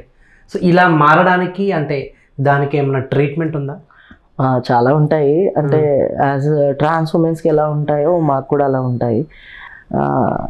హార్మోన్ థెరపీస్ ఉంటాయి, కౌన్సిలింగ్. ఇప్పుడు నేనుగా ఒక అబ్బాయిని అని నేను నిర్ణయించుకుంటే సరిపోదు, మాకు కూడా సైకలాజికల్గా డాక్టర్స్తో సెక్షన్స్ తీసుకోవాల్సి వస్తుంది. డాక్టర్ నిర్ధారణ చేసి మాకు ఒక సర్టిఫికెట్ ఇస్తాడు, ఓకే వీళ్ళు నిజంగానే మేమేమి ఇప్పుడు నా మైండే నేను ఇప్పుడు ప్రతి ఒక్కరూ నేను అబ్బాయిని ఫీల్ అయిపోతే సరిపోదు అన్నట్టుగా వాళ్ళు ఒక కౌన్సిలింగ్ ఉంటుంది మాకు. అండ్ వాళ్ళతో అన్ని మన లైఫ్ జర్నీ అడుగుతారు వాళ్ళు, మనం ఏంటి అని అడుగుతారు. వాళ్ళు అడిగిన ప్రతి ఒక్క దానికి సమాధానం చూసి అప్పుడు కొంతమందికి 1 year పట్టచ్చు, కొంతమంది 2 years పట్టచ్చు, కొంతమందికి 1 month పట్టచ్చు. మీకండి నాకు అంటే నా గురించి మొత్తం అంతా ఐడెంటిఫై చేసుకున్న తర్వాత నాకు 3 monthsలోనే వచ్చేసి 3 monthsలోనే. ట్రీట్మెంట్ ఎట్లా స్టార్ట్ చేశారు? ట్రీట్మెంట్ అంటే ఏముండదు, అది ట్రీట్మెంట్ ఏముండదు, జస్ట్ ఇదొకటి డాక్టర్ కన్సల్ట్ ఒకటి మాకు ఇంపార్టెంట్. అంటే అది అయిన తర్వాతనే హార్మోన్ థెరపీ స్టార్ట్ అవుతుంది. హార్మోన్ థెరపీ వల్ల మాకు ఏదైతే ఇంజెక్షన్స్ ఉంటాయి దానివల్ల మాకు BEDs ఇవన్నీ రావడం అవన్నీ జరుగుతాయి. అది నార్మల్గా ఇప్పుడు మీరు సర్టెన్ ఆ ఏజ్ 16 years ఉన్నారు, సో ఈ బ్రెస్ట్ అంతా ఎట్లా కంట్రోల్ మరి ఏంటి? సో అప్పట్లో చాలా అన్కంఫర్టబుల్గానే ఫీల్ అవుతుండే, చాలా అన్కంఫర్టబుల్. ఈవెన్ నేను 2017 వరకు కూడా నేను చాలా అన్కంఫర్టబుల్గా ఫీల్ అయ్యేవాడిని, నాది కాదు బాడీ అని. ఈవెన్ అసలు నన్ను నేను అలా ఇమాజిన్ చేసుకోవడం కూడా నాకు నచ్చేది కాదు. అందుకే ఎంత జనరల్గా ఆపరేషన్ ఉంటుందా లేకుంటే ఇంజెక్షన్స్ తోటే వెళ్ళిపోతుంది? లేదండి, ఆపరేషన్, డెఫినెట్లీ ఆపరేషన్ చేయించుకోవాలి. అవునా? ఓకే, ఆపరేషన్ చేసి తీసేస్తారు? ఆపరేషన్ చేయించి తీయించుకోవాలి. సో ఎంత ఉంటుంది దీనికి ఖర్చు? ఉంటుందండి, అంటే డిపెండ్స్ డాక్టర్ అండ్ మనం డాక్టర్ దీన్ని బట్టి ఉంటుంది. సో సుమారు ఎంత అవుతుంది? అంటే లోయర్ 70 వేసుకోండి, అప్పర్ వచ్చి ఒక అంటే తక్కువ డబ్బులు అయితే 70,000 నుంచి 1,50,000 వరకు అవుతుంది. ఓకే, సో అవన్నీ మీ కష్టాజీతంతో చేయించుకున్నారు? అవునండి, అంతా కూడా ఓన్ మనీ, అన్ని ప్రతి ఒక్కటి ఓన్ మనీ. ఇంకా కొంచెం ప్రాసెసెస్ ఉన్నాయి నాలో కూడా, ఇంకా BED కానీ. సో ఇదంతా అంటే ఎంత టైం టేకింగ్ ఇదంతా? ఇప్పుడు మీ వెజినల్ పార్ట్ కానీ ఇప్పుడు బ్రెస్ట్ కానీ? సో ఒరిజినల్ పార్ట్ గురించి అంటే నేను అది ఓపెన్గా ఇప్పుడు చెప్పలేను, కొన్ని ఉన్నాయి దాంట్లో సర్జరీ, అది చాలా పెద్ద సర్జరీ, చాలా కాంప్లికేటెడ్ అండ్ చాలా పెద్ద సర్జరీ. సో దానికి కూడా బడ్జెట్ కూడా చాలా ఎక్కువ కావాలి, ఆల్మోస్ట్ 4 నుంచి 7 lakhs కావాల్సి వస్తుంది. బట్ ఇంకోటి థింగ్ ఓపెన్గా ఇది అందరికి తెలిసిందే, ఇప్పుడు ఒక ట్రాన్స్జెండర్కి కింద వెజినల్ పార్ట్ ఎప్పుడైతే ఒక అబ్బాయి లాగా ఉంటుందో పెనిస్, వాళ్ళకి చాలా అన్కంఫర్టబుల్గా ఫీల్ అవుతుంది. చాలా ఇంట్రెస్ట్లో నాకు చెప్పారు. మాకు అదే ఒక పెద్ద అడ్డు గోడలా ఉంటుంది, దాన్ని చూసుకున్నప్పుడల్లా మాకే ఒక రకంగా ఏంటి ఇచ్చి నేను అమ్మాయిని కదా నాకేంటి ఇలా అని వాళ్ళు అంటే జనరల్గా వాళ్ళు అది అన్కంఫర్టబుల్గా ఫీల్ అవుతారు. సో ఈవెన్ మీ విషయానికి వస్తే ఎట్లా ఉంటుంది? సో నా విషయంలో చెప్తాను, అందరి విషయంలో నేను చెప్పను. బికాజ్ ప్రతి ఒక్కరి మైండ్ థాట్స్ ప్రతి ఒక్కరి ఒకేలాగా ఉంటాయని నేను ఫీల్ అవ్వను. సో నా విషయానికి వస్తే నా బెస్ట్తో నేను చాలా అన్కంఫర్టబుల్గా నేను ఫీల్ అయ్యేవాడిని. ఎందుకంటే నా ఇన్నర్ పార్ట్ ఎవరికి కనిపించదు, బట్ నా టాప్ కనిపిస్తుంది. సో సేమ్ ట్రాన్స్ ఉమెన్స్కి కూడా అదే కదా ఇష్యూ. ఎందుకంటే వాళ్ళు చెస్ట్ ఉందా లేదా అని వాళ్ళకి అంత అనిపించకపోయినా అది కనిపిస్తుంది, బయటకి కనిపించే అట్రాక్ట్ అయిపోయే ఇది కాబట్టి. సో వాళ్ళకి డిస్టర్బ్గా ఉంటుంది. సేమ్ మాకు కూడా ఇది చూసి ఆపోజిట్ వాళ్ళకి మేల్కి వేరే థాట్ రావచ్చు. అండ్ నా పర్సనల్గా నేనైతే చాలా ఎట్లా అంటే అన్కంఫర్టబుల్గా ఫీల్ అయ్యి అసలు బాడీ అది కాదు, ఎందుకు ఇలా ఉన్నాను అనే థాట్కి నేను వచ్చేస్తూ ఉంటాను అన్నమాట. ఓకే, సో ఇప్పుడు కంప్లీట్ మీకు ఆపరేషన్ అయిపోయింది? కంప్లీట్ లేదు, కొంచెం వేరే ఉన్నాయి ఇంకా. లోవర్ పార్ట్ కాలే, ఇంకా కొన్ని అప్పర్ పార్ట్ వర్క్ లేదు. అంటే అప్పర్లో కూడా కొన్ని నాకు ఇంకొక చిన్న సర్జరీస్ ఉన్నాయి. సో ఆన్ ది ప్రాసెస్లో ఉన్నాను అనమాట. సో ఇంకెన్ని మంత్స్ పడుతుంది కంప్లీట్గా మీరు ఒక కంప్లీట్గా అబ్బాయిగా రావడానికి? మేబీ డబ్బులు ఉంటే నాకు మేబీ ఈ ఇయర్లో మొత్తం కంప్లీట్ అయిపోతుంది. సో ఆల్మోస్ట్ 4 to 5 lakhs మొత్తం అంతా కూడా అవ్వడానికి మొత్తం ఈ ఇయర్ అంతా అయిపోతుంది. అంత డబ్బులు ఇప్పట్లో ఈ సంవత్సరాల్లో సంపాదించడం చాలా కష్టం. సో ప్లానింగ్ అయితే ఉంది, మేబీ ఇంక 2-3 years పడుతుంది. అంటే జనరల్గా ఇప్పుడు అంటే అమ్మాయిలు అబ్బాయిగా మారినప్పుడు ఇప్పుడు వెజినల్ పార్ట్ కూడా సేమ్ యాజ్ ఇట్ గా అబ్బాయి లాగానే ఉంటుందా ఏంటి? రేపటికి మీకు వాటి ఆపరేషన్ అయ్యాక సర్జరీ అయిన తర్వాత యాజ్ ఇట్ ఈజ్ అబ్బాయికి ఎలా ఉందో అదే లుక్ వస్తుంది, సేమ్ అలాగే ఉంటుంది. అండ్ యాక్చువల్లీ మేము ఫేస్ చేసే పెద్ద ప్రాబ్లం వాష్రూమ్స్కి వెతుక్కోవాల్సి వస్తుంది. మెయిల్స్ వాటిలో వెళ్తాం, బట్ కొన్ని మెయిల్స్ వాటిలో ఓన్లీ స్టాండింగ్ పీ మాత్రమే ఉంటుంది.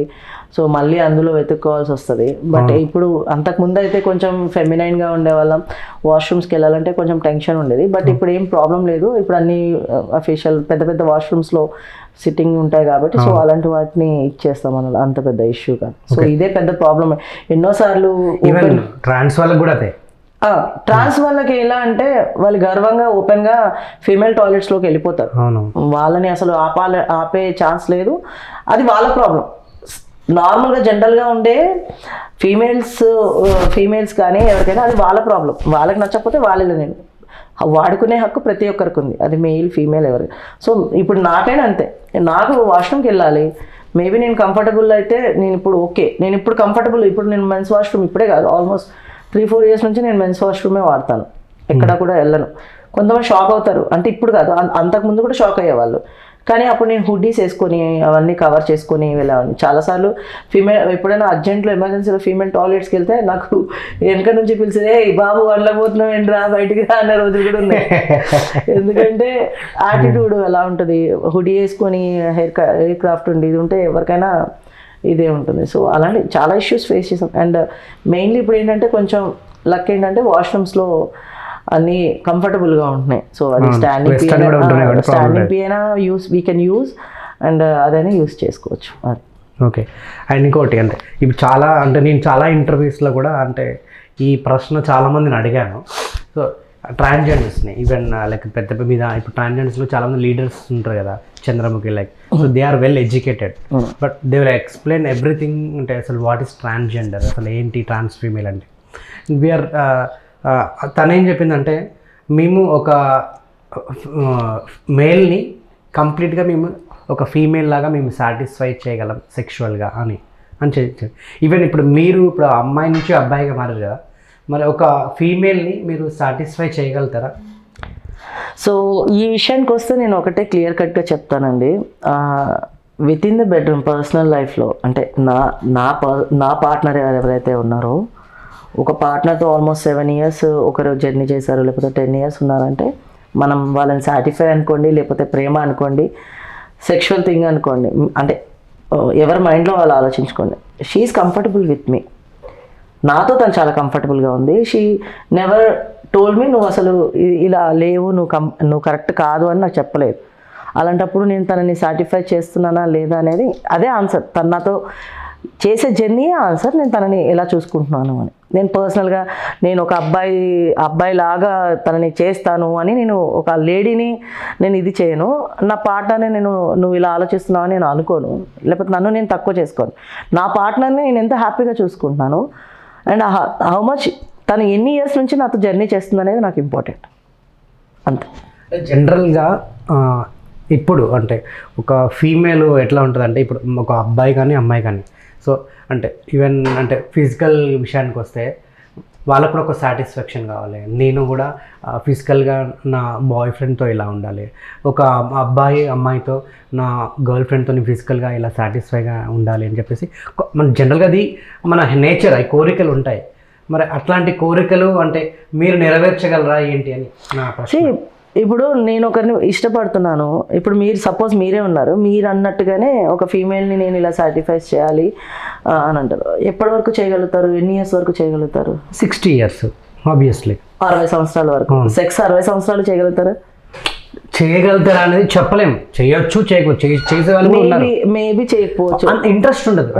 ఒక ఏజ్ వస్తుంటే ఆఫ్టర్ దట్ మనకేం కావాలి? ఒక కేర్ కావాలి, ఒక బాధ్యతలు పెరుగుతాయి. మేబీ ఇప్పుడు చాలా మంది వైఫ్ అండ్ హస్బెండ్స్ ఉంటారు, పెళ్లి చేసుకుంటారు, ఒక్క బాబుని కనగానే వాళ్ళ లైఫ్, నేను చాలా మందికి కౌన్సిలింగ్స్ ఇస్తాను, తీసుకుంటూ ఉంటాం కదా, తెలుస్తాయి మాకు. వాళ్ళు అసలు ఈవెన్ వాళ్ళ వైఫ్ అండ్ హస్బెండ్ వాళ్ళు ఎంత ప్రేమగా ఉంటారో వాళ్ళ మధ్య సెక్స్ ఉండదు కొంతమందికి.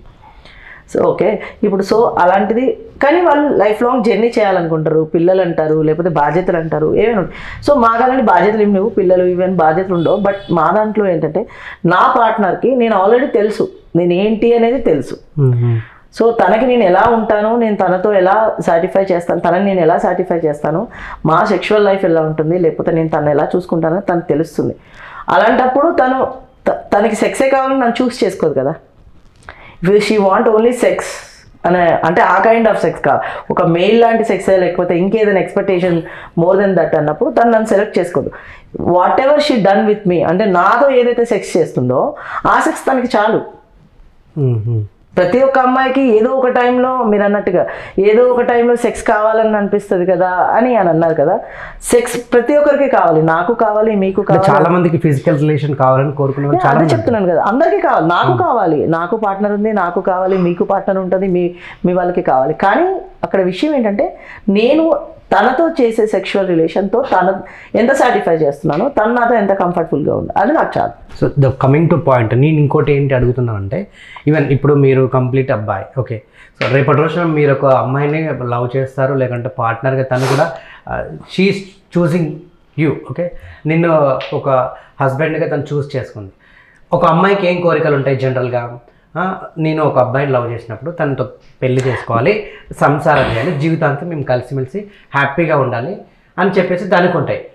ఇంకేముంటాయి? నేను ఒక పాపనో కనాలి, బాబునో కనాలని చెప్పేసి తనకు కూడా ఆబ్వియస్లీ ఒక ఫీమేల్కి ఉండే ఈ కోరికలు. ఒక పెళ్ళి అయితే నాకు ఒక బాబు కావాలి, నేను ఒక బాబుకి బర్త్ ఇవ్వాలి, నేను నా పాపను చూసుకోవాలని చెప్పేసి ఇవన్నీ జనరల్గా ఆడవాళ్ళకు ఉండే కోరికలు.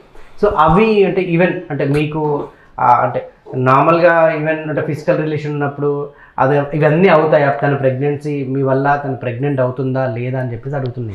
సో నాకు అర్థమైంది మీరు ఏమి అడుగుతున్నారంటే, మ్యాన్ క్లియర్గా అడిగేది ఏంటంటే సెక్షువల్ ఇన్నర్ పార్ట్స్ గురించి మీరు మాట్లాడుతున్నారు.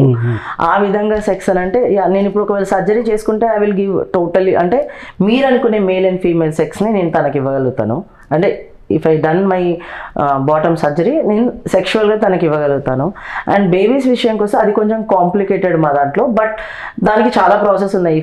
If we want a baby అంటే నా బ్లడ్ కంటెంట్స్ తన బ్లడ్ కంటెంట్స్ చేసి సరోగసీగా లేకపోతే టెస్ట్ ట్యూబ్ బేబీని కానీ మేము చేయొచ్చు. సరోగసీ సారీ నాకు తెలీదు, బట్ టెస్ట్ ట్యూబ్ బేబీని స్పామ్ తోటి తను నార్మల్గా ఇప్పుడు మీరు ఫిజికల్గా మీరు ఉన్నప్పుడు తన ప్రెగ్నెన్సీ మాత్రం కాలేదంటారు. దానికి కొంచెం ఇంకా అంత పెద్ద ప్రాసెస్ స్టార్ట్ అయ్యాయి కానీ చాలా టైం ప్రాసెసింగ్ పడుతుంది. బట్ ఇప్పుడు ఎలా అంటే ఈ విషయాన్ని ఎలా చాలామంది ఇప్పుడు ఎందుకు మేల్ అండ్ ఫీమేల్లో ప్రతి ఒక్కరికి ఖచ్చితంగా ప్రెగ్నెన్సీ రావాలి, పిల్లలు కనాలి అని ఏది ఉండదు. సో అందులో ఏమవుతుందంటే కొన్నిసార్లు ఏదైతే టెస్ట్ ట్యూబ్ బేబీ ప్రాసెస్ ఉంటుందో అది ఇప్పుడు మన ఇండియాలో ఇవన్నీ కొంచెం ఆలోచిస్తే ఇదంట అదంట అని ఆలోచిస్తారు. బట్ అవుట్ ఆఫ్ ఇక్కడ నుంచి దాటి ఇక్కడ కూడా చాలా జరుగుతున్నాయి టెస్ట్ ట్యూబ్ బేబీ అని ఇవన్నీ. కొంతమంది మంచిగా ఉండి కూడా వాళ్ళు చేయడానికి మగవాళ్ళకి చేయడానికో లేకపోతే ఆడవాళ్ళకి ఇంట్రెస్ట్ లేక కూడా చాలామంది అలా టెస్ట్ ట్యూబ్ బేబీని కనేవాళ్ళు కూడా మన హైదరాబాద్లో ఉన్నారు, బయట దేశాల్లో ఉన్నారు, బయట దీంట్లో ఉన్నారు. సో అలా అనుకోవాలి అంతే.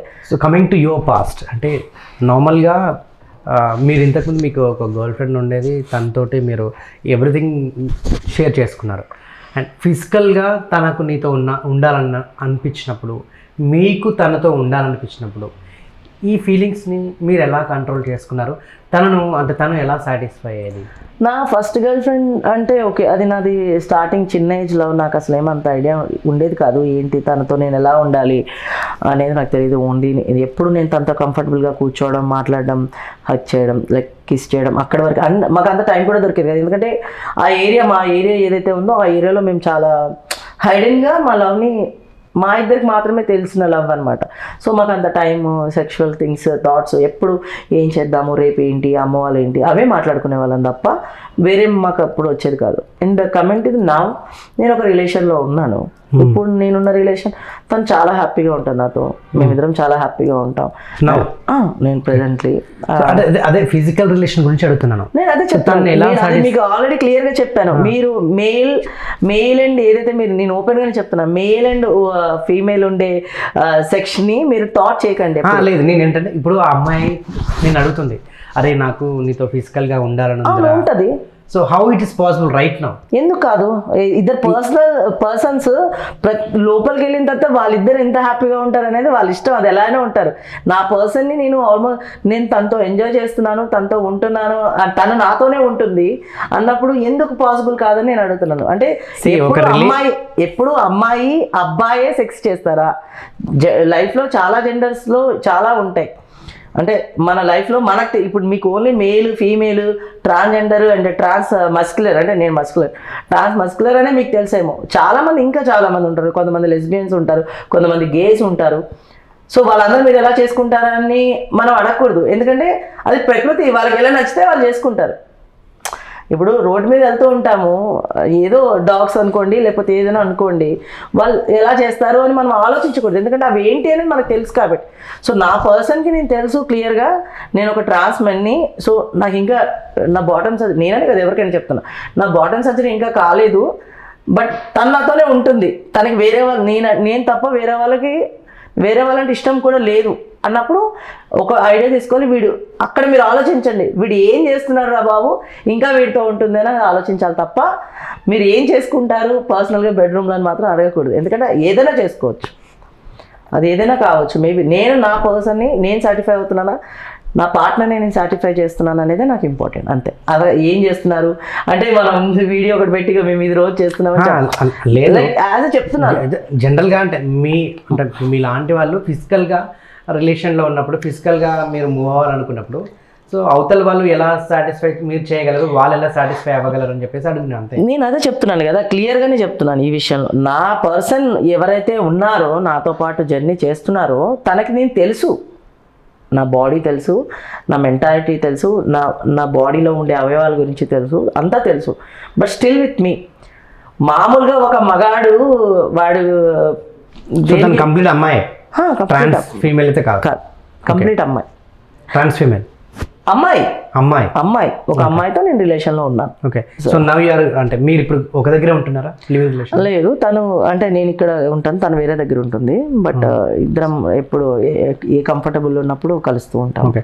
సో ఇప్పుడు ఈ విషయం వాళ్ళ ఇంట్లో తెలుసా? లేదు, తెలియదు, వాళ్ళ ఇంట్లో తెలియదు. సో ఆల్మోస్ట్ నా పర్టికులర్ గ్యాంగ్ అందరికీ తెలుసు, తన ఫ్రెండ్స్ అందరికీ అంతా తెలుసు, బట్ వాళ్ళ ఇంట్లో తెలియదు. బట్ మీరు మ్యారేజ్ చేసుకోవాలనుకుంటున్నారా?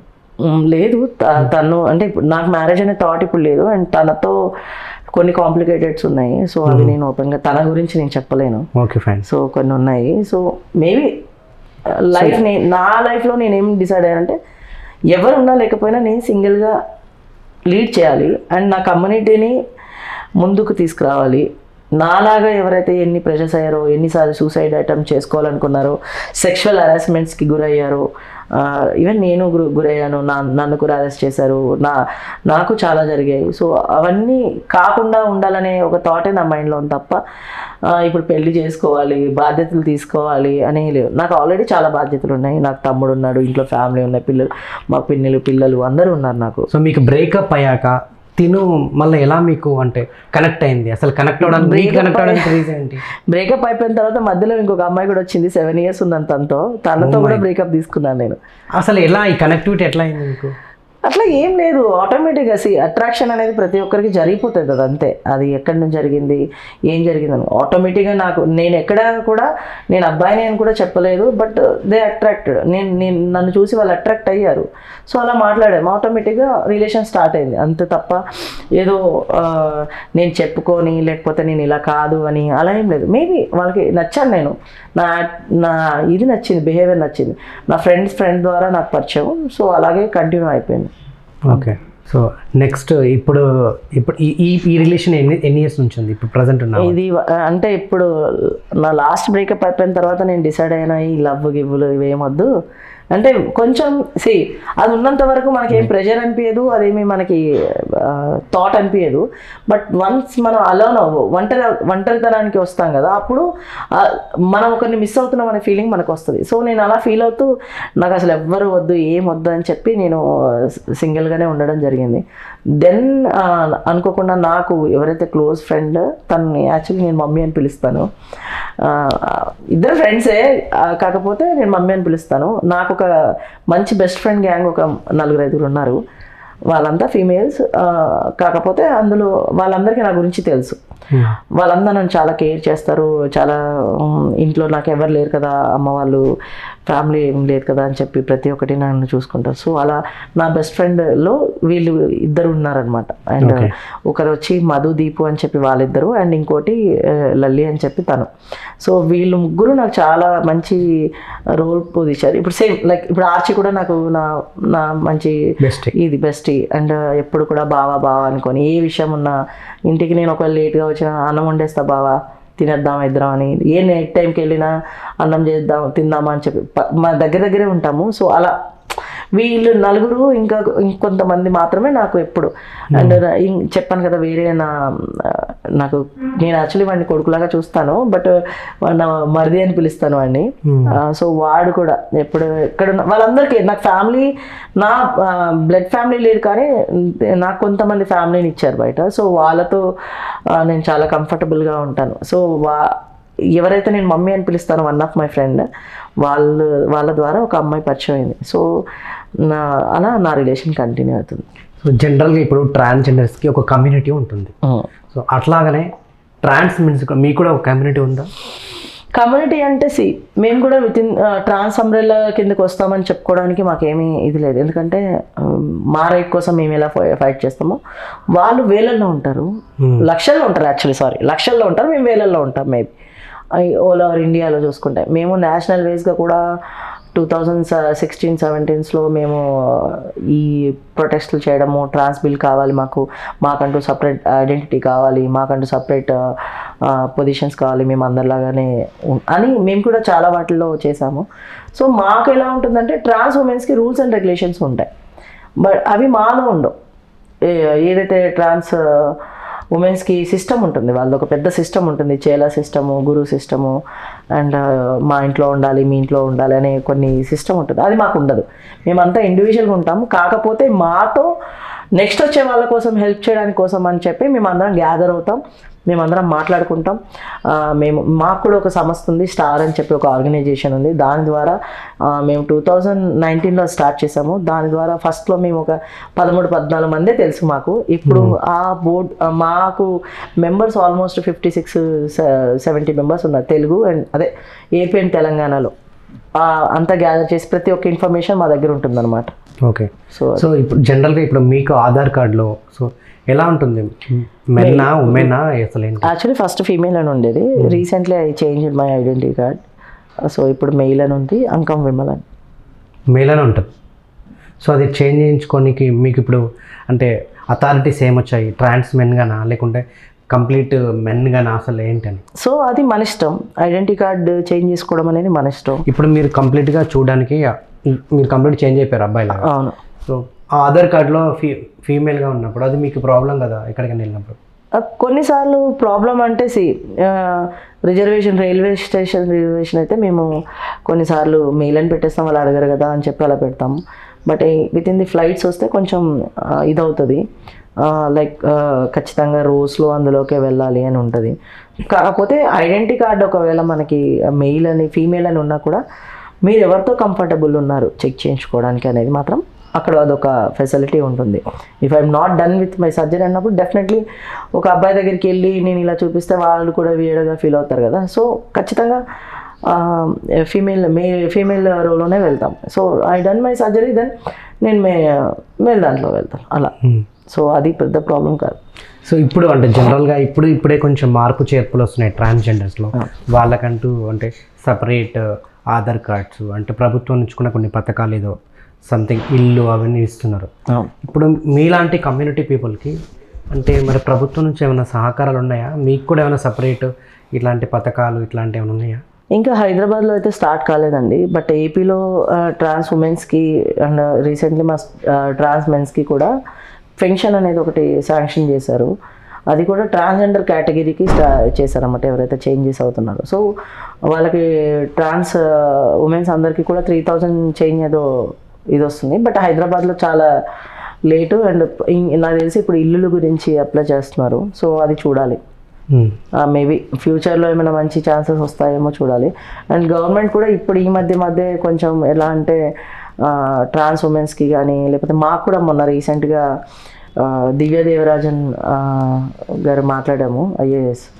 సో మాట్లాడితే తను చెప్పారనమాట, మా ట్రాన్స్ మెన్స్కి ట్రైనింగ్ ఇస్తాము, అదే కార్స్ ఏవైతే ఉన్నాయో కార్లు ఉన్నాయి మా దాంట్లో డ్రైవింగ్ ఆపర్చునిటీస్ ఇస్తాము, రండి నేర్పిస్తాము అండ్ ఆపర్చునిటీస్ ఇస్తామని చెప్పి తను మాకు మాట ఇచ్చారు. అండ్ ట్రాన్స్ మెన్స్ కోసం అయితే ఉమెన్స్ కోసం అయితే ఆల్రెడీ కొన్ని స్టార్ట్ అవుతున్నాయి. అండ్ నేను విన్నాను ఇప్పుడు మీరు హ్యాపీగా ఒక హోటల్ పెట్టుకొని హైదరాబాద్లో మంచిగా హ్యాపీగా లీడ్ చేస్తున్నారని. But that's very greatness. నిజంగా మీకంటూ మీ కాళ్ళ మీద ఒక బిజినెస్ స్టార్ట్ చేసి ఈరోజు హోటల్ పెట్టుకొని మీరు హ్యాపీగా ఉంటున్నారంటే ఇట్స్ అ గ్రేట్ థింగ్. ఎలా నడుస్తుంది హోటల్? ఏంటి హోటల్ పెట్టుబడి ఎంత అయింది? అసలు పెట్టడానికి రీజన్ ఏంటి? సో రీజన్ అంటే నేను ఆల్రెడీ చెప్పాను, చిన్నప్పుడు నేను ఇల్లు వదిలేసి వచ్చాక నాకు హోటల్ ఫీల్డ్ అలవాటు అయిపోయింది. ఆటోమేటిక్గా అలవాటు అయిపోయిన తర్వాత నాకు ఫస్ట్లో ఒక ఫాస్ట్ ఫుడ్ సెంటర్ ఉండేది, బట్ కొన్ని కారణాల వల్ల నేను వదిలేశాను. దెన్ కమ్యూనిటీకి వచ్చాక నాకు కమ్యూనిటీ మొత్తం ఎలా అయిపోయిందంటే నేను ఒక అలవాటు అయిపోయింది నాకు కమ్యూనిటీ కోసం ఇది చేయాలి, కమ్యూనిటీ కోసం అది చేయాలి. ఏం వర్క్ చేయలేదు, ఓన్లీ కమ్యూనిటీ కోసమే వర్క్ చేశాను. మొత్తం కమ్యూనిటీ వాళ్ళకి ఏ బాధ ఉన్నా, ఎవరికి ఏ ఇష్యూ వచ్చినా, ఎక్కడ మీటింగ్స్ జరిగినా ప్రతి ఒక్కదానికి వెళ్ళడం వల్ల అన్నీ వదిలేశాను. అండ్ తర్వాత అప్పటి వరకు బాగానే ఉండేది, నాకు కొంచెం అమౌంట్ పార్ట్నర్షిప్లో వేరే దగ్గర నుంచి వచ్చేది. విత్ ఇన్ ది కోవిడ్లో నేను నా ప్రాబ్లమ్ని ఫేస్ చేయడం స్టార్ట్ అయిందనమాట. ఫస్ట్ వేవ్ ఏం కాలేదు, ఫస్ట్ వేవ్లో లాస్ట్ నుంచి ఇంకా నాకు మెయింటెనెన్స్కి వీటికి కూడా చాలా ఇబ్బంది అయిపోయింది, తినడానికి కూడా లేదు. సో అలాంటి సిచ్యువేషన్కి వచ్చాము. ఆర్గనైజేషన్స్ అంటే తెలుసు కదా, ఈరోజు మనీ వస్తుంది రేపు రాదు, అలాంటి సిచ్యువేషన్స్ ఉంటాయి. సో ఏమైందంటే నేను ఎవరితో అయితే నేను అంతకుముందు వేరే వాళ్ళ దగ్గర ఉంటుండే. సో అంతకుముందు ఏమైందంటే నేను వేరే నా ట్రాన్స్ ఫ్యామిలీ అని ఒక ఫ్యామిలీ ఉంది నాకు, వాళ్ళందరితో కలిసి ఉండేవాడిని 2000 అదే ఫస్ట్ వేవ్లో 2020లో. అప్పుడు మేమందరం ఆల్మోస్ట్ నేను వాళ్ళతో 4 years ఉన్నాను. సో అందులో రచన ముద్రపోయిన అని చెప్పి ఆవిడ అందరికీ మదర్ లాగా, అండ్ నన్ను చాలా బాగా చూసుకునేది. అల్లుడు అంటది నన్ను. సో నన్ను చాలా బాగా చూసుకునేది. తన ద్వారా నేను చెప్పాను అనమాట, నా ప్రాబ్లమ్స్ ఇలా ఉన్నాయి కదా, నాకు ఏదైనా జాబు లేకపోతే ఏదైనా పని. ర్యాపిడో చేసేవాడిని నేను, అండ్ నేను కూడా ఫోటోగ్రఫీ వీడియోగ్రఫీ చేసేవాడిని చిన్న వాటికి. సో అలా వచ్చిన డబ్బులు లేకపోతే నాకు మీటింగ్స్కి వెళ్ళిన డబ్బులు ఖచ్చితంగా వచ్చి నాకు మెయింటెనెన్స్కి సరిపోయేది, నాకు సైడ్ అమౌంట్ సరిపోయాయి అనమాట. బట్ కోవిడ్ వచ్చినప్పటి నుంచి ఇంకా నా లైఫ్ అంతా డౌన్ అవ్వడం స్టార్ట్ అయింది, బిజినెసెస్ లేవు కాబట్టి. సో తనకి యుఎస్లో అంజలి రిమి అని చెప్పి ఒక ఆవిడ పరిచయం అయిందనమాట. ఓకే. తను నా లైఫ్లో ఇన్ని రోజులు నన్ను లీడ్ చేసిన ప్రతి ఒక్కరు ఎంత ఇది చేశారో, నాకు ఎంత హెల్ప్ చేశారో, నాతో ఎంత ఉన్నారో, అంటే మర్చిపోకూడదు అంటారు కదా, నేను మర్చిపోను, చెప్పాను ఆల్రెడీ అందరికీ. అందరూ అన్ని పాత్రలు ఎలా పోషించారో తెలియదు, కానీ ఒక తల్లిగా, ఒక తండ్రిగా, ఒక అత్తగా, ఇంకా ఎక్కువ నాకు ఒక ఫ్రెండ్గా, ఈ పొజిషన్స్ అన్నిటినీ తను ఒక్క ఆవిడే నన్ను లీడ్ చేసింది. నేను ప్రాబ్లంలో ఉన్నానని తను 2000లో నాకు 2020లో పరిచయం అయ్యారు. అప్పుడు కలిసినప్పుడు నార్మల్గానే మాట్లాడారు. తను ఇక్కడ నుంచి వెళ్ళిన తర్వాత తనకి ఒక ఆర్గనైజేషన్ ఉంది యూఎస్లో, పరివార్ బై ఏరియా అని చెప్పి ఒక ఆర్గనైజేషన్ ఉందన్నమాట. అప్పుడు తను ఇక్కడికి వచ్చి ఇండియాలో కోవిడ్ సిచ్యువేషన్స్లో చూసిన ప్రాబ్లమ్స్ అవన్నీ చూసి తను ఏమనుకుందంటే ఏదైనా చెయ్యాలి అనే ఆలోచనలో వెళ్ళింది, అంతే. జస్ట్ వెళ్ళారు, అంత ఐడియా కూడా లేదు తనకు కూడా చేస్తారో అని తెలియదు. బట్ పరివార్ బై ఏరియా అనేది టోటల్ ఇండియా వైజ్గా, అది ఇండియా కోసం మాత్రమే తను అక్కడ స్టార్ట్ చేశారు. సో తనకి ఏమైందంటే సెకండ్ వేవ్ స్టార్ట్ అయింది. సెకండ్ వేవ్లో ఫుడ్కి చాలా మందికి ఇబ్బంది అయిపోయింది. అలాంటి టైంలో తను శీతల్ అని చెప్పి సౌత్ ఇండియా అందరికీ హెల్ప్ చేయడానికి, మొత్తం ఇండియా వైజ్గా హెల్ప్ చేయడానికి ఒకటి స్టార్ట్ చేశారనమాట. అప్పుడు అందరికీ రేషన్ ఇవ్వడము, food kits and medicine kits ఇవన్నీ ఇవ్వడం స్టార్ట్ చేశారు. అప్పుడు తనకి ఆ విషయంలో తనకి ఐడియా వచ్చింది. అప్పుడు ఆల్మోస్ట్ ₹1 కోటి ఓన్లీ ఫర్ వీటికే ఇచ్చి, అంటే మొత్తం ఆల్ ఓవర్ ఇండియాలో గ్రాసరీస్కి, మెడిసిన్కి, ఎవరికి హెల్ప్ చేయడానికి ₹1 దాకా ఫండ్ తీసుకొచ్చారు ఆవిడ, అంజలి అనే ఆవిడ. సో తను నన్ను కొడుకుగా, చెప్పాను కదా, నన్ను చాలా బాగా చూసుకుంటుంది. ఏదైతే రచన ముద్రబాయిన్ ఉన్నారో తనతో పాటు తిని కూడా నన్ను అలాగే చూసుకునేది. ఓకే. సో నేను వెంటనే ఇంటి నుంచి, అక్కడ ఎవరితో అయితే ట్రాన్స్ఫర్మేషన్తో ఉన్నానో అక్కడి నుంచి కూడా లెఫ్ట్ అయ్యి నేను సింగిల్గా ఉందాం ఇంకా అని ఫిక్స్ అయ్యాను. ఎందుకంటే నాకు జాబ్ లేదు, మనీ విషయాల్లో నేను ఎప్పుడూ ఎవరి మీద డిపెండ్ అవ్వలేదు. అండ్ నేను ఇప్పుడు తన మీద ఆల్మోస్ట్ 1 month 2 months నేను తన మీద డిపెండ్ అయ్యాను. ఎవరైతే నేను ఆల్రెడీ ఉన్నానో వాళ్ళతో డిపెండ్ అయ్యి ఉన్నానని చెప్పి అక్కడి నుంచి బయటకు వచ్చేసాను. వచ్చేసిన తర్వాత తను ఒక ప్రపోజల్ ఇచ్చింది ఏంటంటే, మన వాళ్ళు అంటే కొంతమందికి ఏదైనా బిజినెసెస్ పెట్టుకోవాలనే ఇంట్రెస్ట్ ఉంటే చూడు, వాళ్ళకి హెల్ప్ చేద్దామని చెప్పి రచన గారికి చెప్పింది. ఎవరు? అంజలి రిమి అనే ఆవిడ రచన గారికి చెప్పడం వల్ల ఆ ప్రపోజల్ నాకు మాత్రం పర్సనల్గా తను చెప్పింది, నువ్వు ఒక ప్రపోజల్ రెడీ చేసుకో, నీకు ఏం చేయాలని ఉంటుందో అది చేద్దు అని చెప్తే నేను అప్పుడు నా రెస్టారెంట్ ఇట్లా నేను షాప్ పెట్టుకోవాలనుకుంటున్నాను, చైనీస్ అండ్ బిర్యానీ సెంటర్ పెట్టుకోవాలనుకుంటున్నాను, నాకు హెల్ప్ కావాలంతే అంటే ఆల్మోస్ట్ తను అయినంతలో ఇంకా ఎక్కువ చేసింది నాకు. సో తను నాకు రీసెంట్లీ అంటే ఈ ప్రాసెస్ ఆల్మోస్ట్, ఎందుకంటే ఫండ్ రావడము, ఫండర్స్ దగ్గర నుంచి కలెక్ట్ చేసి చాలా కష్టపడి అన్నీ చేసి నాకు ఆల్మోస్ట్ 2.5 వరకు కూడా తను హెల్ప్ చేశారు. 2.5 పైనే చేసి ఉంటారు, ఇంకా తక్కువ అని అయితే నేను చెప్పలేను. తను నాకు చెప్పాను కదా, మదర్లా, బ్రదర్లా, నాన్నలా అన్ని విధాలుగా నాతో ఒక ఫ్రెండ్గా ఉండి ప్రతి నువ్వు ఏం భయపడదు. ఇప్పుడు మొన్న లాస్ట్ మంత్ కోవిడ్ ఒకటి అండ్ ఫెస్టివల్స్ వల్ల షాప్ నడవలేదు సరిగా. దెన్ ఆల్సో తను నువ్వేం భయపడకరా, నాకు హోప్ ఉంది, నువ్వు నడుపుతావు అని చెప్పి తను. ఇప్పుడు ఎంత సంపాదిస్తున్నారు నెలకు? లాస్ట్ అంటే ఇంకా అంత పెద్ద గ్రోత్ రాలేదు, అంటే ఇంకా ప్లానింగ్ ఉంది, కొంచెం అమౌంట్ అడ్జస్ట్మెంట్ కాలేదు. అండ్ కమింగ్ టు ఆ రోజు ప్రియాంక సింగ్ మీకు ఎలా friend? Bigg Boss fame Priyanka Singh అంటే మాకు పింకీగానే తెలుసు. సో నేను ఎక్కువసార్లు ఏం కలవలేదు, బట్ కలిసాను, కలిసిన తాను ఇచ్చే రెస్పెక్ట్ చాలా బాగుంటుంది. అండ్ చాలా బాగానే ఎప్పుడు కలిసినా ఈవెన్ ఫోన్లో ఇది మాట్లాడినా బావా అని చెప్పి చాలా రెస్పెక్టెడ్గా మాట్లాడుతుంది. బికాజ్ నేను కమ్యూనిటీలో ఉండడం, అంటే నేను చేసే వర్క్ తెలుసు, నేను ఎవరితో అయితే ఉన్నానో వాళ్ళంతా కూడా తెలుసు. సో నాకు చాలా రెస్పెక్ట్ ఇస్తుంది. అండ్ నేను పింకీని ఎప్పుడు 2017లో చూసాను ఫస్ట్ టైము. తర్వాత తన జర్నీ అంతా చూసుకుంటూనే వచ్చాను. బట్ బిగ్ బాస్కి వెళ్ళి వాటెవర్ మమ్మల్ని ఇంతకుముందు నా నెగిటివ్ థాట్స్ అంతా కూడా తిను చాలా పాజిటివ్ చేసి వచ్చేసింది. సో ఆ విషయంలో కొంతమంది సపోర్ట్ చేయలేదు, కమ్యూనిటీలో కూడా కొంతమంది సపోర్ట్ చేయలేదు, కొంతమంది అన్నారు తను ఓపెన్ కమ్యూనిటీతో ఇంక్లూడ్ కాదు, అదంతా నాకు అనవసరం. సీస్ కమ్యూనిటీ అండ్ నాకు పర్సనల్గా కూడా తెలుసు. అండ్ నా పర్సన్ వెళ్ళి ఒక స్టేజ్లో చాలా మంచి రోల్లో ఉన్నప్పుడు నేను ఎలా అయినా ఎంకరేజ్ చేస్తాను. మేమందరం చాలా ఈవెన్ వచ్చేటప్పుడు కూడా మొత్తం అన్ని వీడియోస్లో నేను ఉంటాను, తనని రిసీవ్ చేసుకునేటప్పుడు కూడా అన్ని వీడియోస్లో మేము ఉంటాము. సో చాలా ఫ్రెండ్లీ ఉంటుంది మాకు. అండ్ కేర్ ఎక్కువ, అంటే తనతో ఉన్నప్పుడు కేర్గానే మనకి నిజంగా అందులో చూసినట్టే ఫుడ్ అని ఇదని అందరికీ తినండి చేయండి అని మాట్లాడుతుంది, చాలా ఫ్రెండ్లీగా ఉంటుంది. Yeah, thank you so much. నిజంగా మీ జర్నీ నిజంగా చాలా పెయిన్ఫుల్గా, నిజంగా కొన్ని సిచ్యువేషన్స్ అయితే అవి చెప్పుకోలేము, చాలా పెయిన్ఫుల్ జర్నీ మీది. But right now you are in good position, ఒక బిజినెస్ నడుపుతున్నారు. అన్ని ప్రాబ్లమ్స్ ఫేస్ చేసి వచ్చినా కూడా మీ కాళ్ళ మీద మీరు నిలబడి ఈరోజు ఒక బిజినెస్ నడుపుతూ హ్యాపీగా ఉన్నారు. So wish you good luck and all the best. Thank you so much. So మీకు ఇంకా మంచి రోజులు రావాలని నేను మనస్ఫూర్తిగా కోరుకుంటున్నాను. థ్యాంక్ యూ అండి. Thank you so much. ఎందుకంటే జనరల్గా మనం చాలా సొసైటీలో చాలా ప్రాబ్లమ్స్ ఫేస్ చేసే వాళ్ళు చూస్తూ ఉంటాం.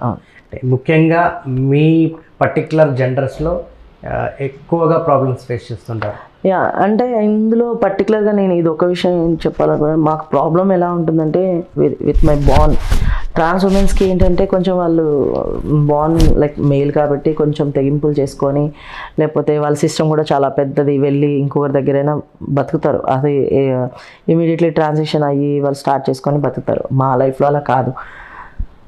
మా జెండర్ ఒక ప్రాబ్లం, ఫ్యామిలీ నుంచి మ్యారేజెస్ ఫీమేల్ అని చెప్పి మ్యారేజ్ ఇష్యూస్ ఉంటాయి. మళ్ళీ అది కాకుండా ఈ సొసైటీలో ఎప్పుడైతే బయటకు వస్తామో యాజ్ ఎ ఫీమేల్గా చూస్తారు. ప్రతి ఒక్క కళ్ళు మంచి కళ్ళు కావు. సో డిఫరెంట్గా చూసేవాళ్ళు ఉంటారు, కేర్ చేసి చూసేవాళ్ళు ఉంటారు. అందరూ నేను కూడా ఇప్పుడు చాలా ఫేస్ చేశాను. ఇంకా చాలా విషయాలు నేను చెప్పలేదు, ఎందుకంటే దానివల్ల చెప్పినా చెప్పకపోయినా కొంతమంది ఎలా రియాక్ట్ అవ్వాలో అలానే అవుతారు. ఇప్పుడు ఏదైతే కొన్ని టాపిక్స్ ఉంటాయో దాన్ని ప్లస్గా తీసుకునే దానికన్నా మైనస్గా ఆలోచించే వాళ్ళు ఉంటారు. అమ్మాయి అంట ఇలా అంటే ఎందుకు ఇంత అవసరమా అనే వాళ్ళు కూడా ఉంటారు. అసలు ఇలా ఉన్నారు, ఇలా ఉండాలి ఆడపిల్లలు, ఇలా అయ్యారు, అసలు ఎంత గ్రేట్ కదా అని మాట్లాడుకునే వాళ్ళు కూడా చాలామంది ఉంటారు. సో కాకపోతే ఎవరైతే ట్రాన్స్ మెన్స్ ఉంటారో వాళ్ళకి స్టార్టింగ్ నుంచి ఫ్యామిలీలో హరాస్మెంట్స్ జరుగుతాయి. సొంత తల్లిదండ్రులే తనతో ఇది చెయ్యు, పెళ్లి చేసుకోవాలంటే తన్ని సెక్షువల్గా ఇది చెయ్యు, అప్పుడే తను మూసుకొని పెళ్లి చేసుకుంటుందని చెప్పేవారు. నాకంటే నేను ఏదో చిన్నప్పటి నుంచి రఫ్ కాబట్టి బయటకు వచ్చేసి ఎలానా బతుకుతున్నాను. ఏం తెలియని ఊర్లో ఉంటారు, వాళ్ళకి ఫోర్స్ఫుల్లీ మ్యారేజెస్ చేస్తారు, తర్వాత సూసైడ్స్. ఎన్నో కేసెస్ ఇప్పుడు మేము డీల్ చేస్తున్నాం. మా స్టార్ ఆర్గనైజేషన్ వచ్చి ఇప్పుడు అదే పని చేస్తుంది. ఎవరికైనా ఎలాంటి హెల్ప్ కావాలనంటే మాకు ఏదైనా ఒక్క కాల్ వచ్చిందంటే లింకప్ ద్వారా ఒక్క కాల్ వచ్చినా మేము వెళ్ళి వాళ్ళకి సపోర్ట్ చేస్తాం. సో ఫ్యామిలీస్, సొసైటీ కూడా అర్థం చేసుకోవాలి. జెండర్ని బేస్ కాదు. ఈ రోజులో అమ్మాయి ఎంత సంపాదిస్తుందో అబ్బాయి కూడా అంతే సంపాదిస్తున్నాడు, అబ్బాయి ఎంత సంపాదిస్తుందో అమ్మాయి కూడా సంపాదిస్తుంది. సో జెండర్ని ఎక్కువ మైండ్లో పెట్టుకొని ఇలాగే బతకాలి అనే ఆలోచనలు కొంచెం వదిలేసి ఎంత కష్టపడుతున్నారో, ఎంత గౌరవంగా బతుకుతున్నారంటే, మేబీ నేను ఈ విషయం కూడా చెప్తాను. ఈ జెండర్ ఇష్యూ చిన్నప్పటి నుంచి నేను నాకు ఒక డ్రీమ్ ఉంటుంది అనమాట. అసలు ఆడపిల్లలకి ఇదే బట్టలు వేయాలి, అబ్బాయిలకి ఇదే బట్టలు వేయాలి, లేకపోతే వీడు అబ్బాయి వీడు అమ్మాయి అని పేరు పెట్టి పిలవకుండా వాళ్ళు ఎలా పెరుగుతున్నారో అలా పెంచిన తర్వాత వాళ్ళకి ఒక ఏజ్ వచ్చిన తర్వాత ఇప్పుడు నువ్వు పెద్దవాడే, నువ్వేంటైనా వాడిని అడిగితే అప్పుడు బాగుంటుందని నేను ఫీల్ అవుతాను.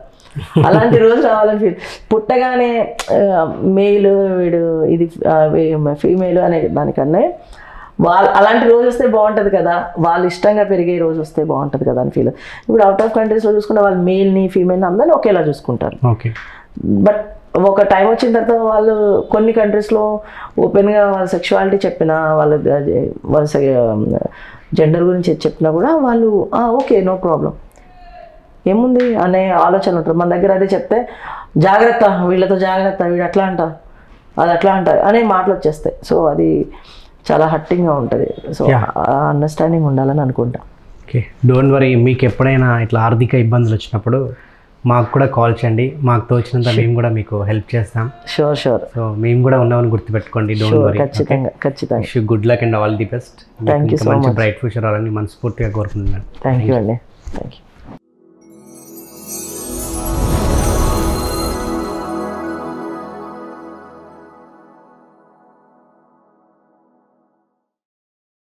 Hello everyone guys, this is your Rahul Sipligan. All the best. All the best. All the best. Telugu Kabaddi League. Telugu Kabaddi League. All the best. All the best. TKL.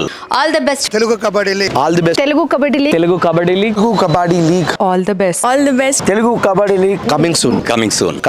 Coming soon. Telugu Kabaddi. Coming soon. TKL. Telugu Kabaddi League. Coming soon. TKL. Telugu Kabaddi League. Coming soon. Telugu Kabaddi League. Coming soon. Telugu Kabaddi League.